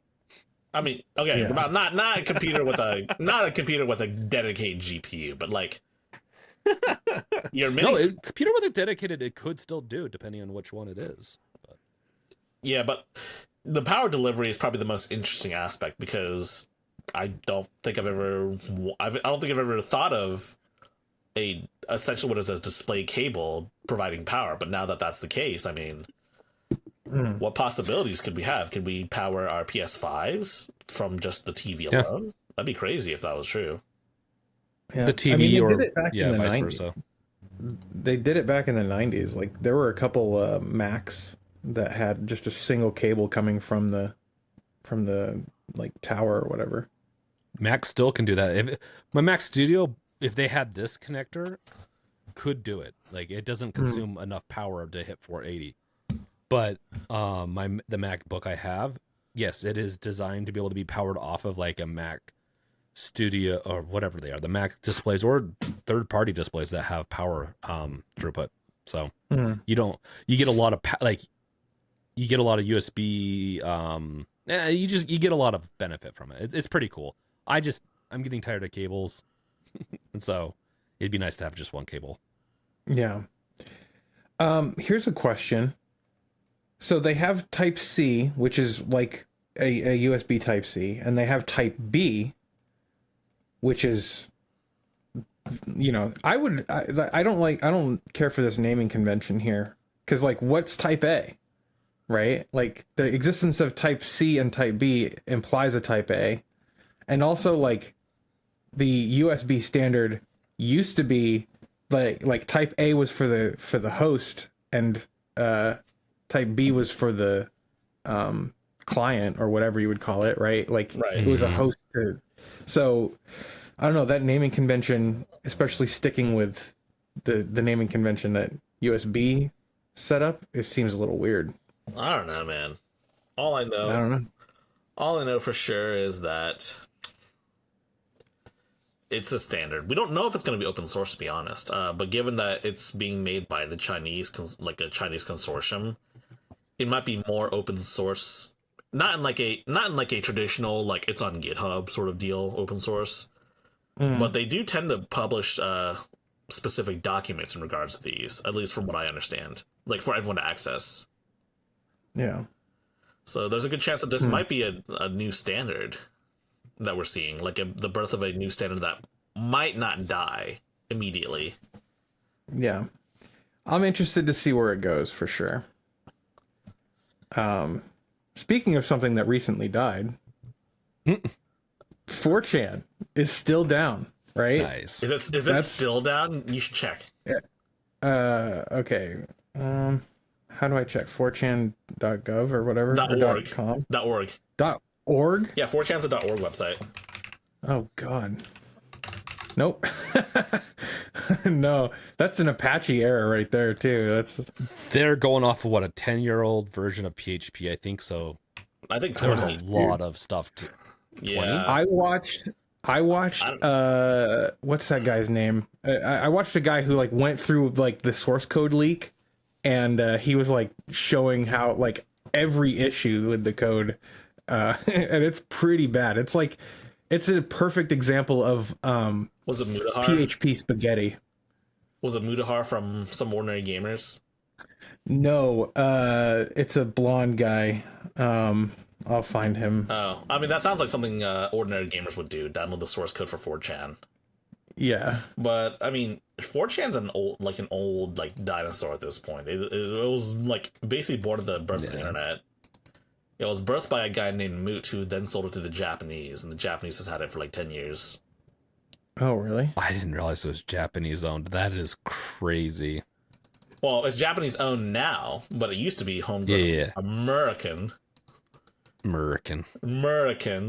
Just another example of American jobs going to Japan. But I digress. But 4chan, it's not the website. I mean, 4chan has a very has notoriety surrounding it, given how much of the internet comes from 4chan, like your modern day Twitter users. But what's interesting was that it was not only was it hacked and taken down, but personal information was leaked, especially of the jannies, janitors for short. Those are the moderators. It's just some people were genuinely surprised to find out that 4chan has moderators. Of course they have moderators. They're a website in the ClearNet. Yeah. Man, what I found surprising was that many of them used .edu emails to register for 4chan. Which is like the dumbest thing you could possibly do. But there was also a bunch of .gov email addresses as well. Did you hear about that? I did hear, but I didn't know if that was real or not. I heard some people say that was fake, but oh, really? I mean, I don't know. It might have been. I just heard it on. It was Low Level Learning. This guy here, this is who I follow for like hacking news and stuff. He's pretty good. I like Mental Outlaw for hacking news. But Yeah. yeah, 4chan was taken down, hacked, personal information was leaked. Some of them were, I don't know if they were professors at some universities or perhaps some students. 4chan's not the website it used to be, let's just say. 4chan was never a good website. And I can tell you how I know this. Because when I was probably 18 or 19 years old, for like a week, I was like on 4chan and I was like, oh my God, this is some of the funniest shit I've ever seen in my whole life. And then I discovered Reddit and I was like, oh my God, this is 4chan for adults. Kinda. Yeah. Kinda. Yeah. Honestly, though, 4chan's been defanged for a long time. Or declawed, defanged, decapitated. But the point is that, I mean, honestly, not Reddit, sorry. Twitter has been worse for a longer time because occasionally you'd see like the occasional swastika on 4chan, but like there are like accounts dedicated to it on Twitter, and I think a lot of the people that were like really spicy, really like just horrible people moved on to other places. Like they moved on to Twitter or they moved on to 8chan and some other ones. Yeah, 8chan's not even on the ClearNet anymore. I don't think. I think it's all dark web now. Yeah. Yeah. That's crazy. It was. I don't know. So yeah, 4chan was founded, inspired by the Japanese 2chan, which is still on the internet, and that's why. Oh, really? Yeah, that's why it is the way it is. It was totally anonymous image board, and then it ended up being sold to the guy that created 2chan. Moot sold it to I can't remember his name, but That's crazy. yeah. Didn't Moot work for Google for a while too? I think he did, yes. Yeah. I don't know. 4chan couldn't happen to a nicer website. Getting taken down. Love it. Agreed. I'm a big fan. I think it's Not of the doxing. I don't like doxing. I want to say that, but fuck 4chan. It's a piece of shit. yeah. How do you not upgrade your system that long? Well, a lot of Japanese websites nowadays still look like they're running off of like 90s tech. Yeah. To be honest, You can still upgrade the security though. Like it doesn't necessarily mean that if it looks old school that it needs to be insecure. I don't know, man. I don't know how no one got the idea of hacking 4chan either, to be honest, but Yeah, how did it last this long? That's what I'm curious about. How did it last this long? you'd have to ask some professional 4chaners. You could probably email some of the emails, but that'd be like accessing the doc. No, you shouldn't do that. That's just going to be on Twitter or X. I'm good. All right, but in the meantime, but it also happened the same week. I think one of the most famous like VTubers decided to retire or graduate. They say Gaogura, the like shark girl, and people are saying that people are saying that's what happened. That she retired and 4chan was got taken down on the same day. Oh my gosh. They're making conspiracy theories, but it's conspiracy 4chan. theories. It's 4chan. Oh yeah, that's what they're known for. Oh yeah. I think one of my favorite 4chan incidents was when they tricked Apple users into microwaving their phones by saying that Apple implemented a new feature. They implemented a new feature where you can charge your phone by putting it in a microwave, and people did that. Yeah. And then and then they also tricked them by saying that people added that Apple added waterproofing via a software update. And this is before phones were like waterproofed. But so people tried it and their phones got destroyed as well. But my favorite one was when they convinced the world that Justin Bieber had cancer and had to go through chemo. Oh, that's right. And then he went bald, so they started hashtag bald for Bieber. And so you had a bunch of like teenage girls shaving their heads bald because of this. Dude, I seem to remember at one point, like, I don't know if it was true or not, but they like had convinced everybody that Taylor Swift was a 4chaner. I remember seeing that too. Yeah, because it was a string of coincidences that led people to believe that because apparently she wanted to name her cat something, and the post that got tripped digits said Meredith, and that was apparently her cat's name. Interesting. I don't know. I don't know. Well, I remember seeing pictures like I saw at least 2 different pictures of Taylor Swift that seemed to come from like a laptop webcam that was posted on 4chan, and it was like, "Hey B, I'm here to do I'm a popular singer" or something like that. I don't know if it was true or not, but I remember seeing that and I was like, "Whoa." Whoa, Crazy. Taylor Swift's a 4chaner? She just like one of us for real. Yeah. I don't know. For real. For real. But I mean, everybody that was on 4chan has now moved over to X. And speaking of X, our next topic actually comes from there. Gross. I hate going to this website now. Yeah. The Internet Archive. Yeah. But what I hate more is click on the change.org. I probably should link that instead. Oh, dude, you made me go to, I had to log in and everything. You did that on purpose. All right, yeah. So Internet Archive is being sued. What is going on with this? This is this is gross. This reminds me of Napster days. So they're being sued by the music industry for $700 million. It's like pocket change for them, but for the Internet Archive, it might very well means death. So, the Record Industry Association of America, the RIAA, which includes big record labels like the big 3, like UMG, Capitol Records, Sony, Concord Bicycle Assets, CMGI. They're all collectively suing the Internet Archive, and if you have the big 3, then it's going to be a huge deal. I don't think a petition is going to do anything, period, on this.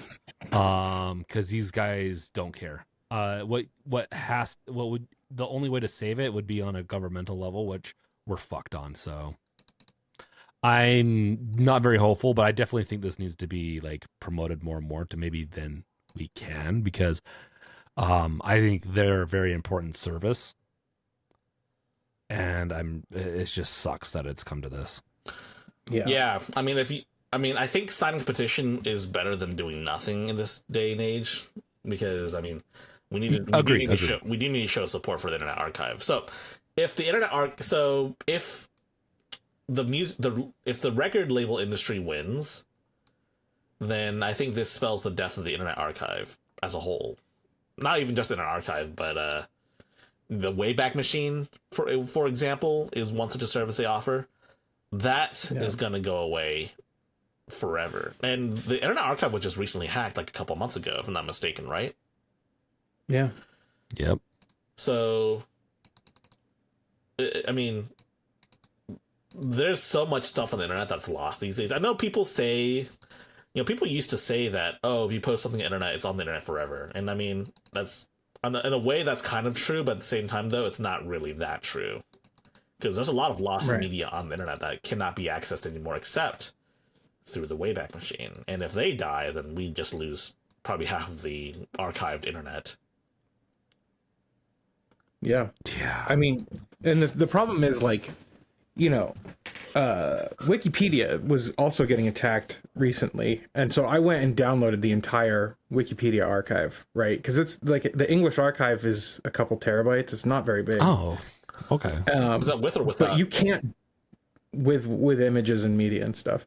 And if you just download the text, it's only like 28 gigabytes. Like, it's not very big at all.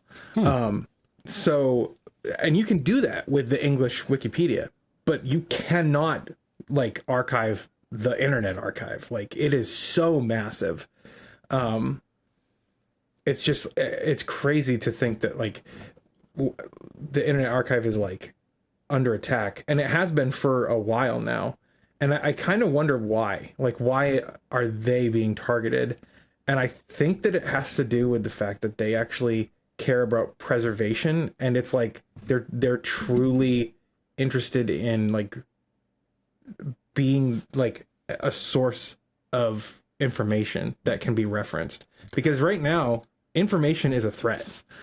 And well, Oh, information go is ahead, getting taken down on a governmental level too. Like there's a lot of organizations and like people on Reddit. There's a couple of groups on Reddit that are all about preservation, and they're downloading government websites because they're just destroying like important information there.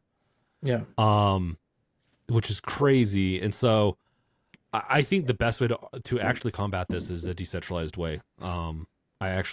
This is torrents or whatever you want to do. Like I don't know if that's quite the right technology, but like decentralized.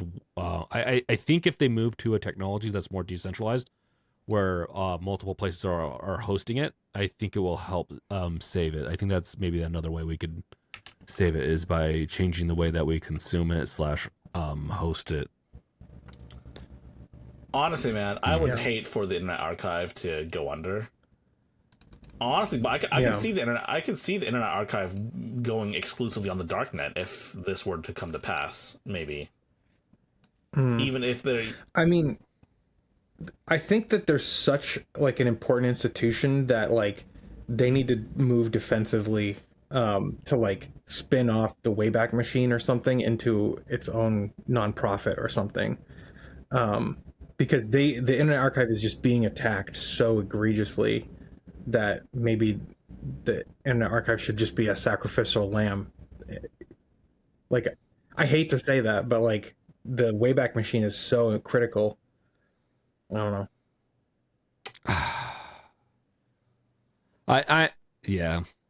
I think we have technologies to save it. It's just, and it will be up to the people that host it and take care of it to decide on which way they go. But I don't think it's going to be this is going to be detrimental. And I think they're going to lose the lawsuit, but we'll see. I hope so, man. Yeah, I mean, you hope they lose it? Oh, no, I mean, not the Internet Archive. I hope. Sorry, that came out wrong. I hope they win the lawsuit and that the record labels lose. But I mean, I do too. It's just it's the record label. They have so much money backing them. The record labels are just notorious for this type of shit, and it could be just maybe they take down whatever they want them to take down. Which are there records or like music being hosted? So they're targeting the Internet Archive's efforts to preserve and provide access to historical 78 RPM records.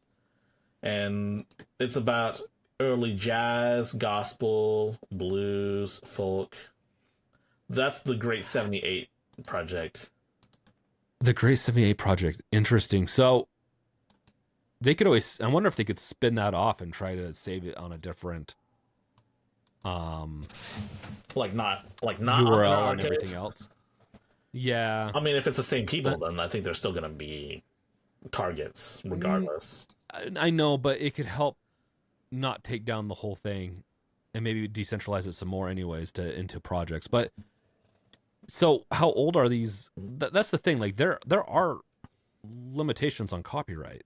Like, yeah. I mean, if the stuff that they're archiving was like new releases back then anything on 78s should have fallen out of copyright according to like traditional copyright law, not like the modern bullshit. Okay. But like, I mean, Star Wars should have been out of copyright already, and it's not.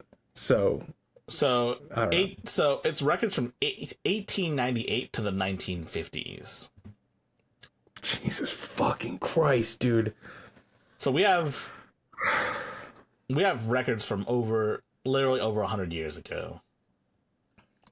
Yeah, I think if they just tone that down by like 10, 20 years, I think the Disney, how they fucked up the copyright, I think will be fair use. So if they just tone it down a little bit and just wait a year, like 10 years to just re-upload them, we'll be fine. But this is still crazy that they're going after this. It's insane, dude.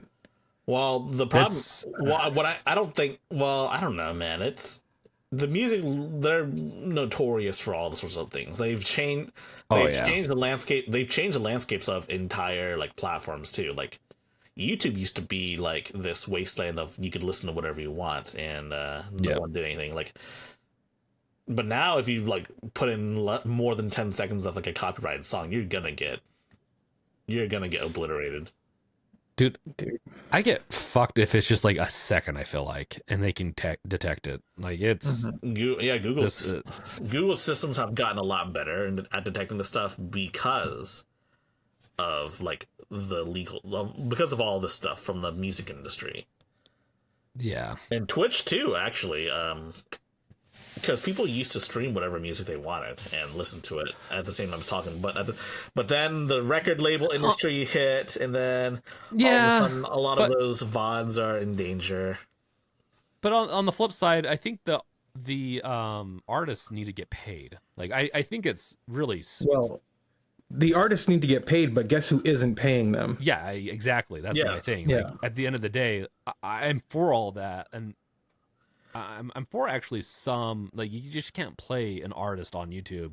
That's just messed up. But and not pay them. But yeah, it's really they're getting so like, artists at the end of the day are the ones getting screwed the most out of all this. Well, yeah, that's why. I mean, it's basic common knowledge at this point. A lot of artists have to go out and perform concerts and all of that stuff to make make more than $1 per sale. Yeah. Well, and none of the artists that they're trying to protect in the 78 project are alive for the most part. So concert tickets have gotten out of control as well. Like, Ticketmaster and all of those, they're really expensive. They were always really expensive, like even before the recession. But now, honestly, people just aren't going to see it. Like you have Beyonce at a concert, and it doesn't matter. No one's going to want to see her because she's fucking expensive. Her concerts are so expensive, right? Yeah. And I don't know, man. Yeah. I mean, look, if you believe, like, I'm talking to the audience here, if you guys believe in what the Internet Archive does, you can donate. Yeah. And make it a monthly donation, because what they do here is critical work. And they need support right now. Yeah, and they are a non-profit charity, legally speaking. You can look up their tax information because they provide their tax ID number. Right there. Yeah, so they're very transparent about what they do. They're there to save history. We'll just say. Yeah, well, I mean, archivists and journalists always get attacked, and it's important to understand the history, and that's what they're doing. They have over 99 petabytes of data. That's so crazy. Yeah. Damn. And I see, people like Linus Tech Tips, they only have 1 petabyte of storage, let alone 99 of those. Like, holy shit. That's crazy. You really couldn't archive the internet. You'd have to, like, split it amongst multiple different, like, people. If, like, the data servers won't handle them. I don't know, man. It's crazy. Yeah. I mean, literally attacking the Internet Archive, to me, is almost as bad as burning books. Like, in some ways it's worse, because I think you would, books are physical. You're gonna find some of those physical books eventually, but the digital archive, like, I guess maybe some of it's split off, but it's what we kind of have of some of these services. That's all there is. Yeah, it's a preservation of culture, Mm-hmm. and attacking them is the erasure of culture. I mean, just think of the video game industry and how like critically awful the video game industry is when it comes to preservation, and then the RIAA is worse, like orders of magnitude worse. They're going after them for 100-year-old recordings. Like, this is insane. I'm literally livid. I need to move on because I'm going to, like, my blood pressure is going to keep going through the roof. Goes completely against what patents and copyright are for. That's what it is. It's completely against it. Yep.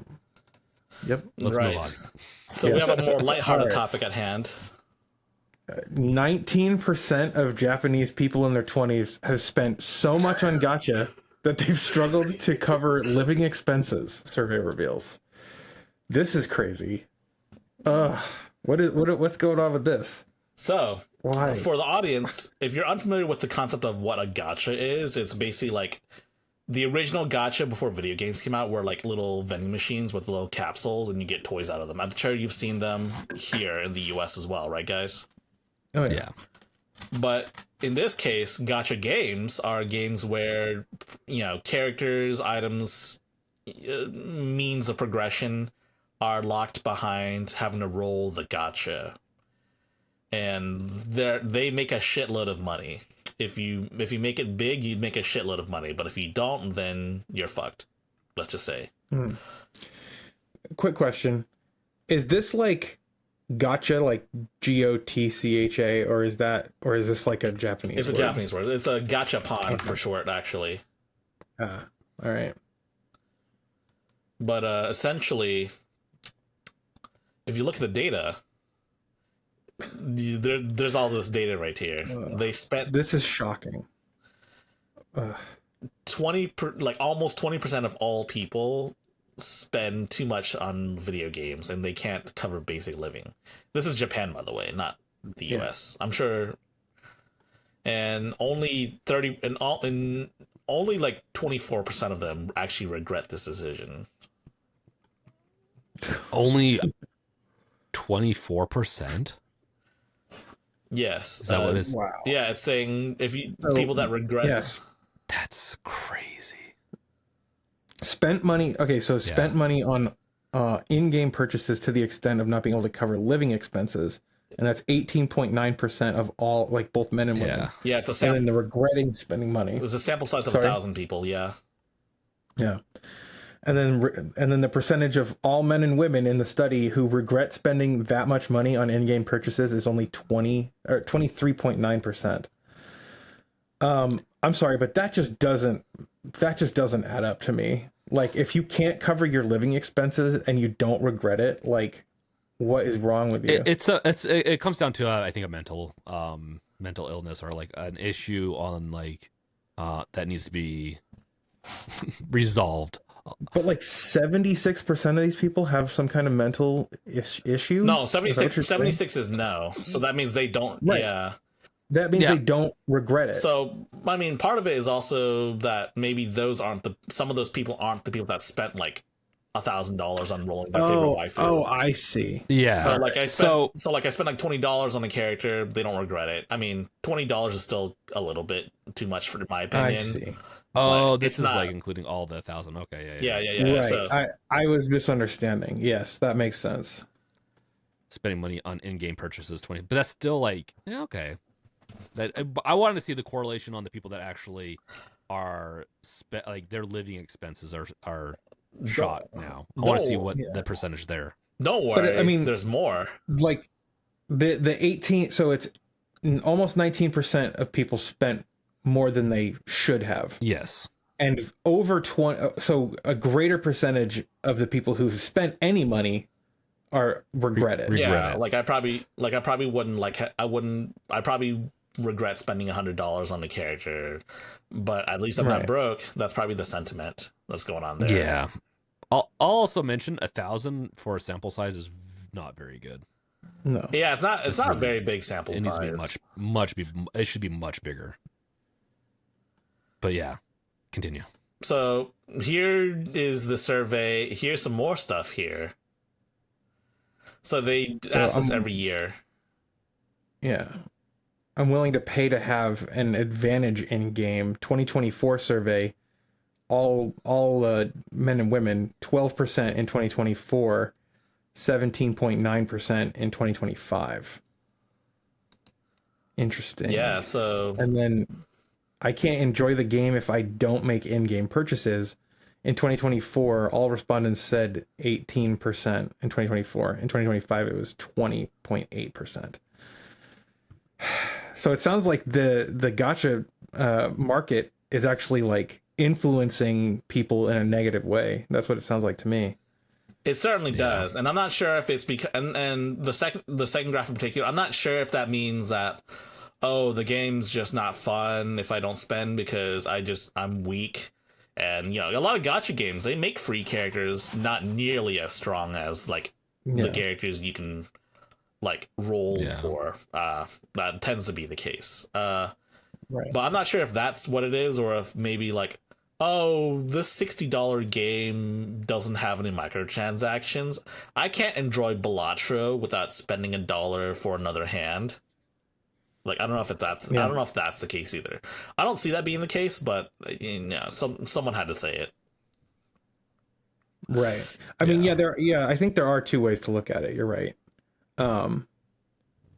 It's interesting though. I mean, why would you even want to play a game like this if there are people, if you know that they're fucking scamming you, like.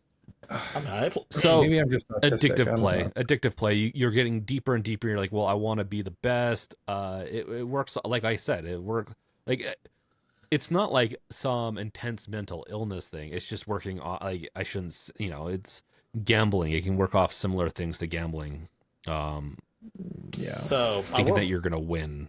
So I will confess, I do sometimes imbibe in the gacha games. I don't pay for them because I just know better. And also, I have impeccable gacha luck. I should say. That's what they all say, and then they're paying. I'm not paying. I'm free to play, baby.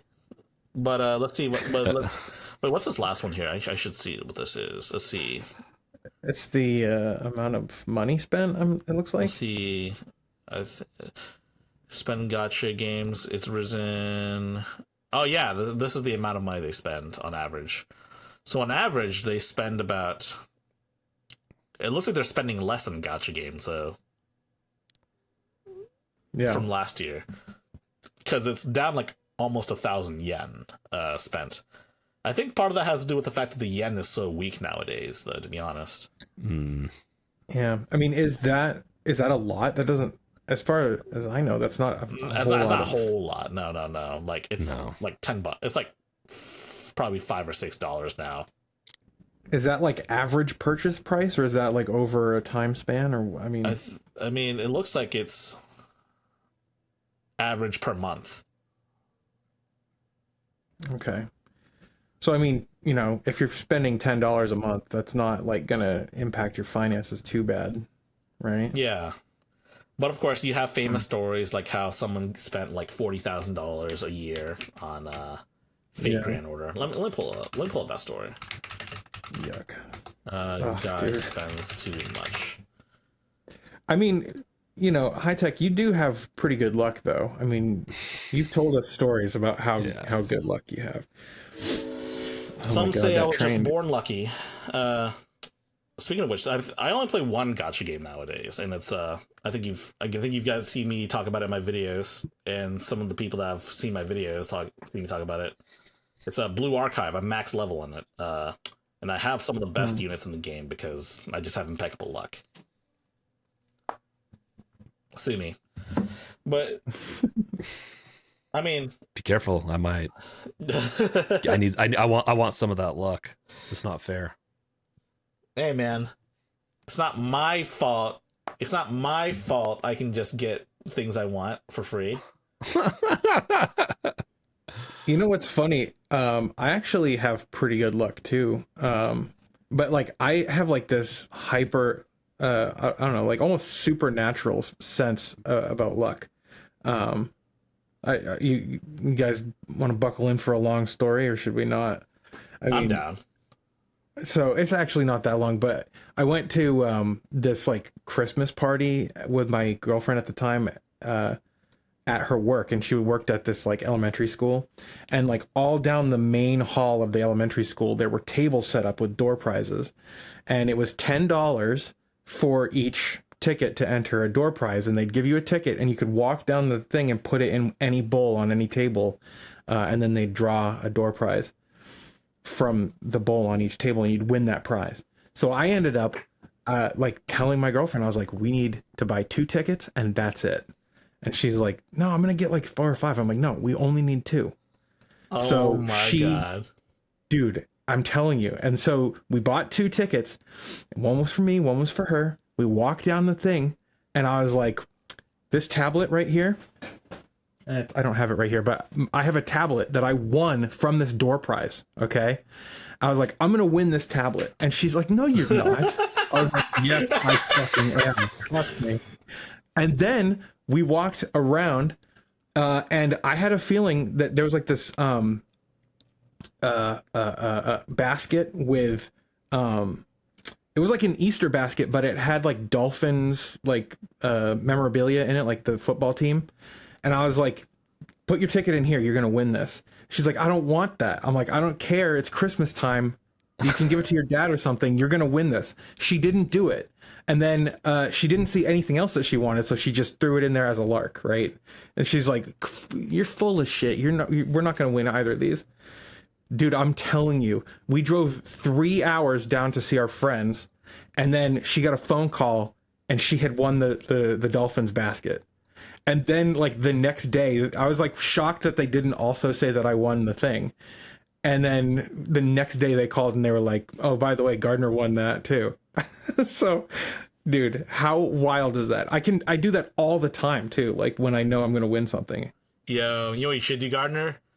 You should do like a little experiment where you you pick a random gacha game of your choice. And then you just you play it for like a month or so and you see how lucky you are. Yeah, well, the weird thing is it doesn't work with gambling. Like it only works with like door prizes and like those, you know, jelly bean like raffles and stuff. Like that's where it works. It never works when it never works when I have a feeling I'm like, oh, I should get like a Mega Bucks or Powerball or whatever. Dude, yeah, if you did do that, you probably wouldn't be on the internet anymore. I certainly wouldn't. Dude, if I had like a Powerball winnings, I would like retire. Like I wouldn't do anything. You just play video games all day.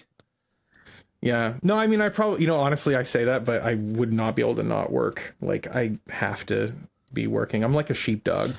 Yeah, but like you could do like your super big passion project. You could do that. Oh yeah, dude. If I had tons of money, I would go around and make documentaries about Linux. Like I'd go around and like meet luminaries and like interview them and do cool shit like that. That's what I would do. Linux Torvalds. Yeah, it would be an honor to meet Linux Torvalds in person. Man, you could meet Linus. No, you're like, wait, you could meet Linus? It just sounds similar. Linus? Linus, I think isn't it pronounced Linus or something like that? I remember watching an interview with him, and he said that in English his name is Linus, in Finnish his name is Linus, and that's where Linux comes from. Yeah, Linus. You could also meet Linus Tech Tips. Yeah, that'd be cool. That would be really cool. That would be cool. All right, we should move on. We've digressed. Next up, MapleStory Classic World. I don't know anything about MapleStory. What is this? It's an MMO. Do you know what WoW is? Oh yeah, I know WoW. Do you know how WoW released a classic WoW version? Mm-hmm. It rings a bell. It's like that, but MapleStory. Gotcha. So MapleStory is an old ass game, like really old. Yeah, the name like rings a bell from like when I was in high school, like 2005. Oh, this looks super familiar, actually. Yeah. It's basically classic MapleStory. Yeah. It's like a 2D platformer MMO game, and let's just say it's super grindy. Because that's what Korean MMOs are back in the day. Mm. But I mean, I don't know what to make. I mean, it's pretty cool. I just find it interesting that MMOs are resorting to going back to like the classic era of MMOs. Hell, Fortnite even did this too at one point. Yeah. Well, I mean, World of Warcraft Classic was such a cool idea. Like, I went and played it a little bit. I wish I had more time to play more of it because it brings me back to the before they. Not that I'm against what it is now. I just don't have the time to play it to see what it is now. But it is fun and a nostalgia trip to go back and play World of Warcraft. Wait, Gardner, go back like 10 seconds, then more. Hold on, no, pause there. No, you have to pause at that chat window. Hold on, give it a sec. It's really fun. Pause it right there. I'm looking for a girlfriend. Oh my god. Oh my god. Dude, so this is what it's for. Dude. Dating. Wait, is that what LF arrow bracket? Yeah, looking for, and then it's whatever. You could look for items, or in this case, he's looking for a girlfriend, or I don't know. It's been so long since I played MapleStory. I don't remember if GF stands for anything else. Probably girlfriend. Probably girlfriend. I think it's better. That's what it is. I've seen RuneScape and I've seen images of people on RuneScape looking for girlfriends on RuneScape. Oh, that makes me sad. Dude, it's a common MMO trope, dude. It's the classic. But yeah. MMOs are interesting. It could be a role-playing server, like, you know. Yeah. There's role-playing servers where people get married and stuff. Also, why are all of them named CW player number? I'm pretty sure. I don't know. Maybe it's like some sort of beta. I don't know. Some sort of beta tester. Maybe they're just saying LFGF for the fun of it. CW player 20 is classic world, right? Because this is classic world, so this is like just probably beta footage. This is a lark. Probably, like they're making a joke. It probably is. It's hilarious. It's still hilarious though, because you definitely unironically see that. Yeah. But speaking of which, Classic WoW is introducing expansions. Does that not defeat the purpose of Classic WoW? What happens when Classic WoW reaches like what WoW is right now? Do they reset again? They just make Classic WoW? I don't understand why they don't like have different servers you can play on with whatever expansions you want. I agree with that. Probably because they want everyone to be in parity and they want people to keep paying or some shit like that. It could be that too. Like maybe there's not enough people if you have Classic to play, and so they make it a big ordeal and you jump on and do it. And then what happens is that then they add on, like I think every year or two they add on a new expansion. But yeah, I think it Weird. But yeah, that's one thing. That's one of the videos I linked in this topic because I just want to talk about random gaming trends I noticed. There's another video too, and this one, it's a Diablo crossover with Berserk. Have you guys read the manga for Berserk? Nope. Not much, but I've seen the anime for the most part. Yeah, the like newer 2000s anime is really rough because it's all CG and it's terrible CG. The 90s anime is really good though. So like seminal, like dark fantasy.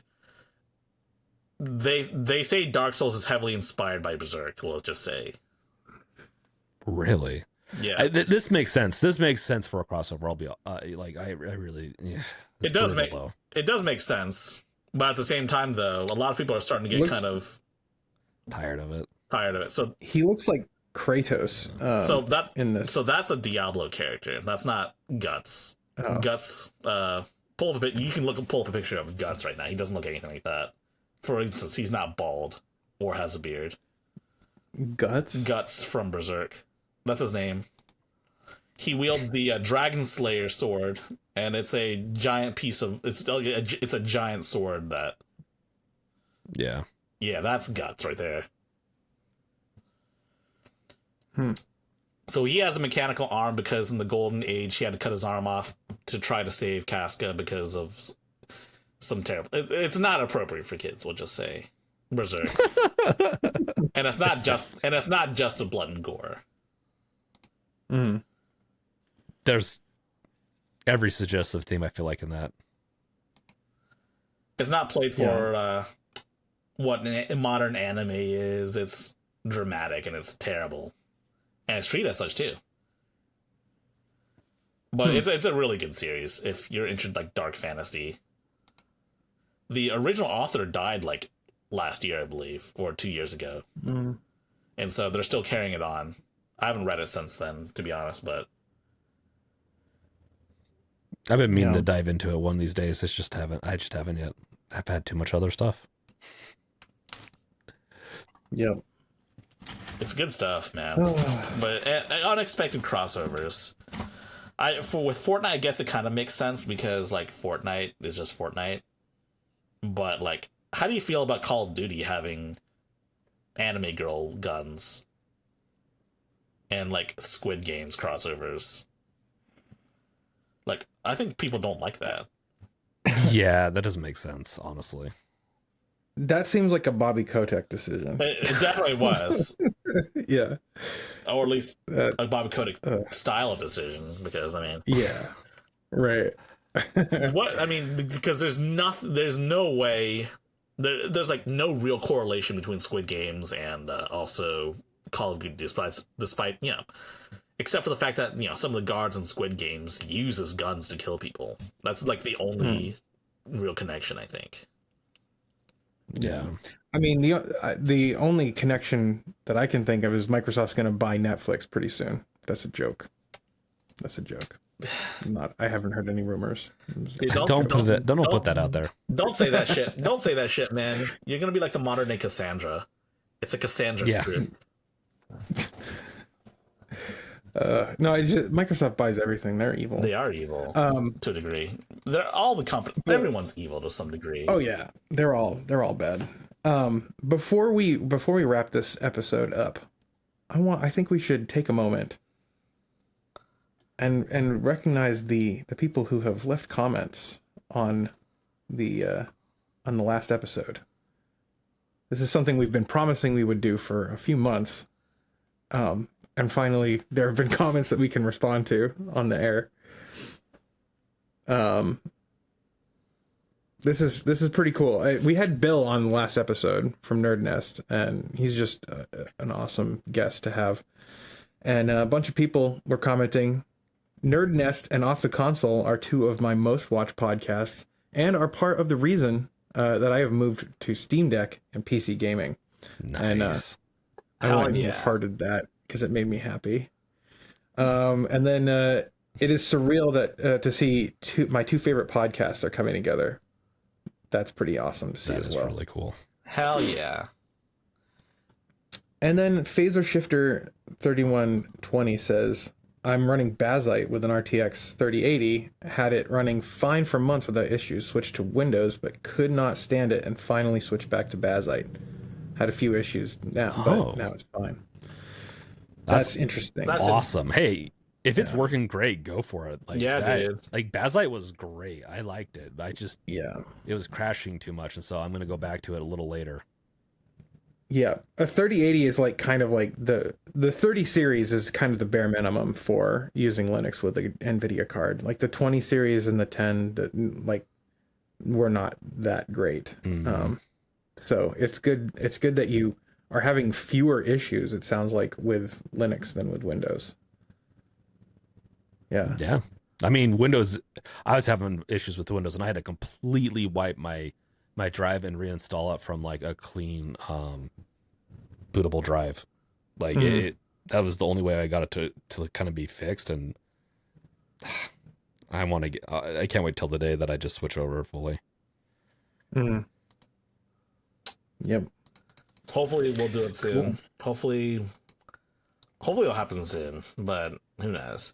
Oh, hey, look, you're getting Balatro videos again because I guess Google must have decided Balatro videos aren't actually 18 plus anymore. Oh yeah. And this is like a brand account where I'm logged in as off the console right now. So Oh, Very nice. uh, It must be because we talk about Balatro all the time. probably. Do either of you watch like content on this profile? Because I don't. I try not to. I probably did once on accident, and it was probably like it was probably Linus or something. Like, it was real relative to what we do. Yeah. I don't try to do it. I mean, I think it happened. I think it I happened don't either. sometimes. I have my workspaces segmented out, and I think I was working on the editing the video, and I think I wanted to watch something, or I was maybe pulling up some videos for it or something like that. Mm-hmm. But not much. So. Yeah. Cool. Well, is there anything else? I think that's everything we have in our doc. It is. I don't. I don't know if there's much else. Let's see if there's any last minute stories. I didn't make a video yesterday because I've been working on my next one. My next one's going to be huge. I've probably spent like 2, maybe 3 days on it, like writing and editing so far, and I have 2 more days left. I can almost guarantee. So that's going to be cool. But I didn't make a video yesterday because there wasn't a whole lot of like Linux gaming news to cover. So I mean, I don't think there was that much gaming news period besides everything going up in price as a whole. yeah. Huh. But awesome. Hopefully we don't see that next week, and every week we have higher prices due to tariffs. Yeah. Oh, come on, dude. I don't have much faith, but I don't know. Who knows? Maybe I'll be wrong. Hey, you know what? Bring it on. I already got all my stuff. I got my Mac Studio, so I'm good. And I have my 3090 PC. I can weather it. But you need a 5090, dude. Your 3090 is not enough anymore.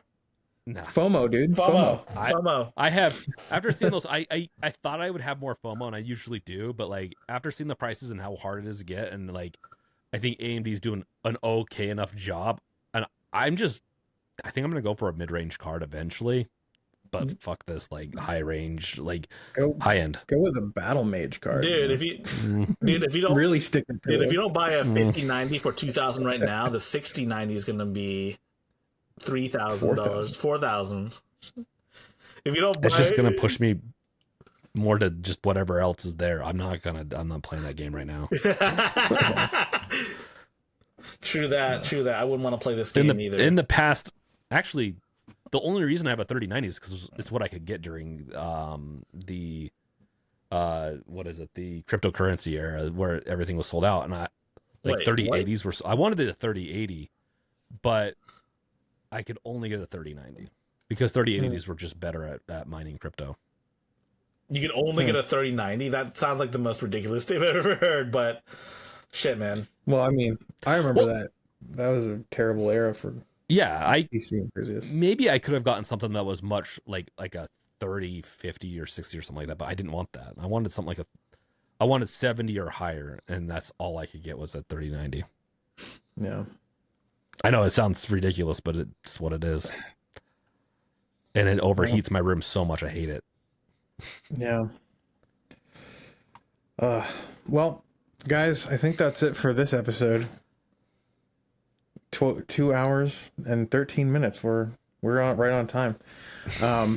Thanks everybody for watching. Yeah, we had fun today. Oh, good times, good times. Yeah. I apologize. I'm a bit lower energy today, but or at least now. But I think it was because like my blood pressure like shot through the roof with that Internet Archive story. Cool. All right. Well, everybody take care, and we'll see you guys in the next episode. All right, take care, Gardner. Peace out. Yeah. See ya, high tech. See you guys later. Yeah. See you later, James and myself. Oh, okay. Man. That ChatGPT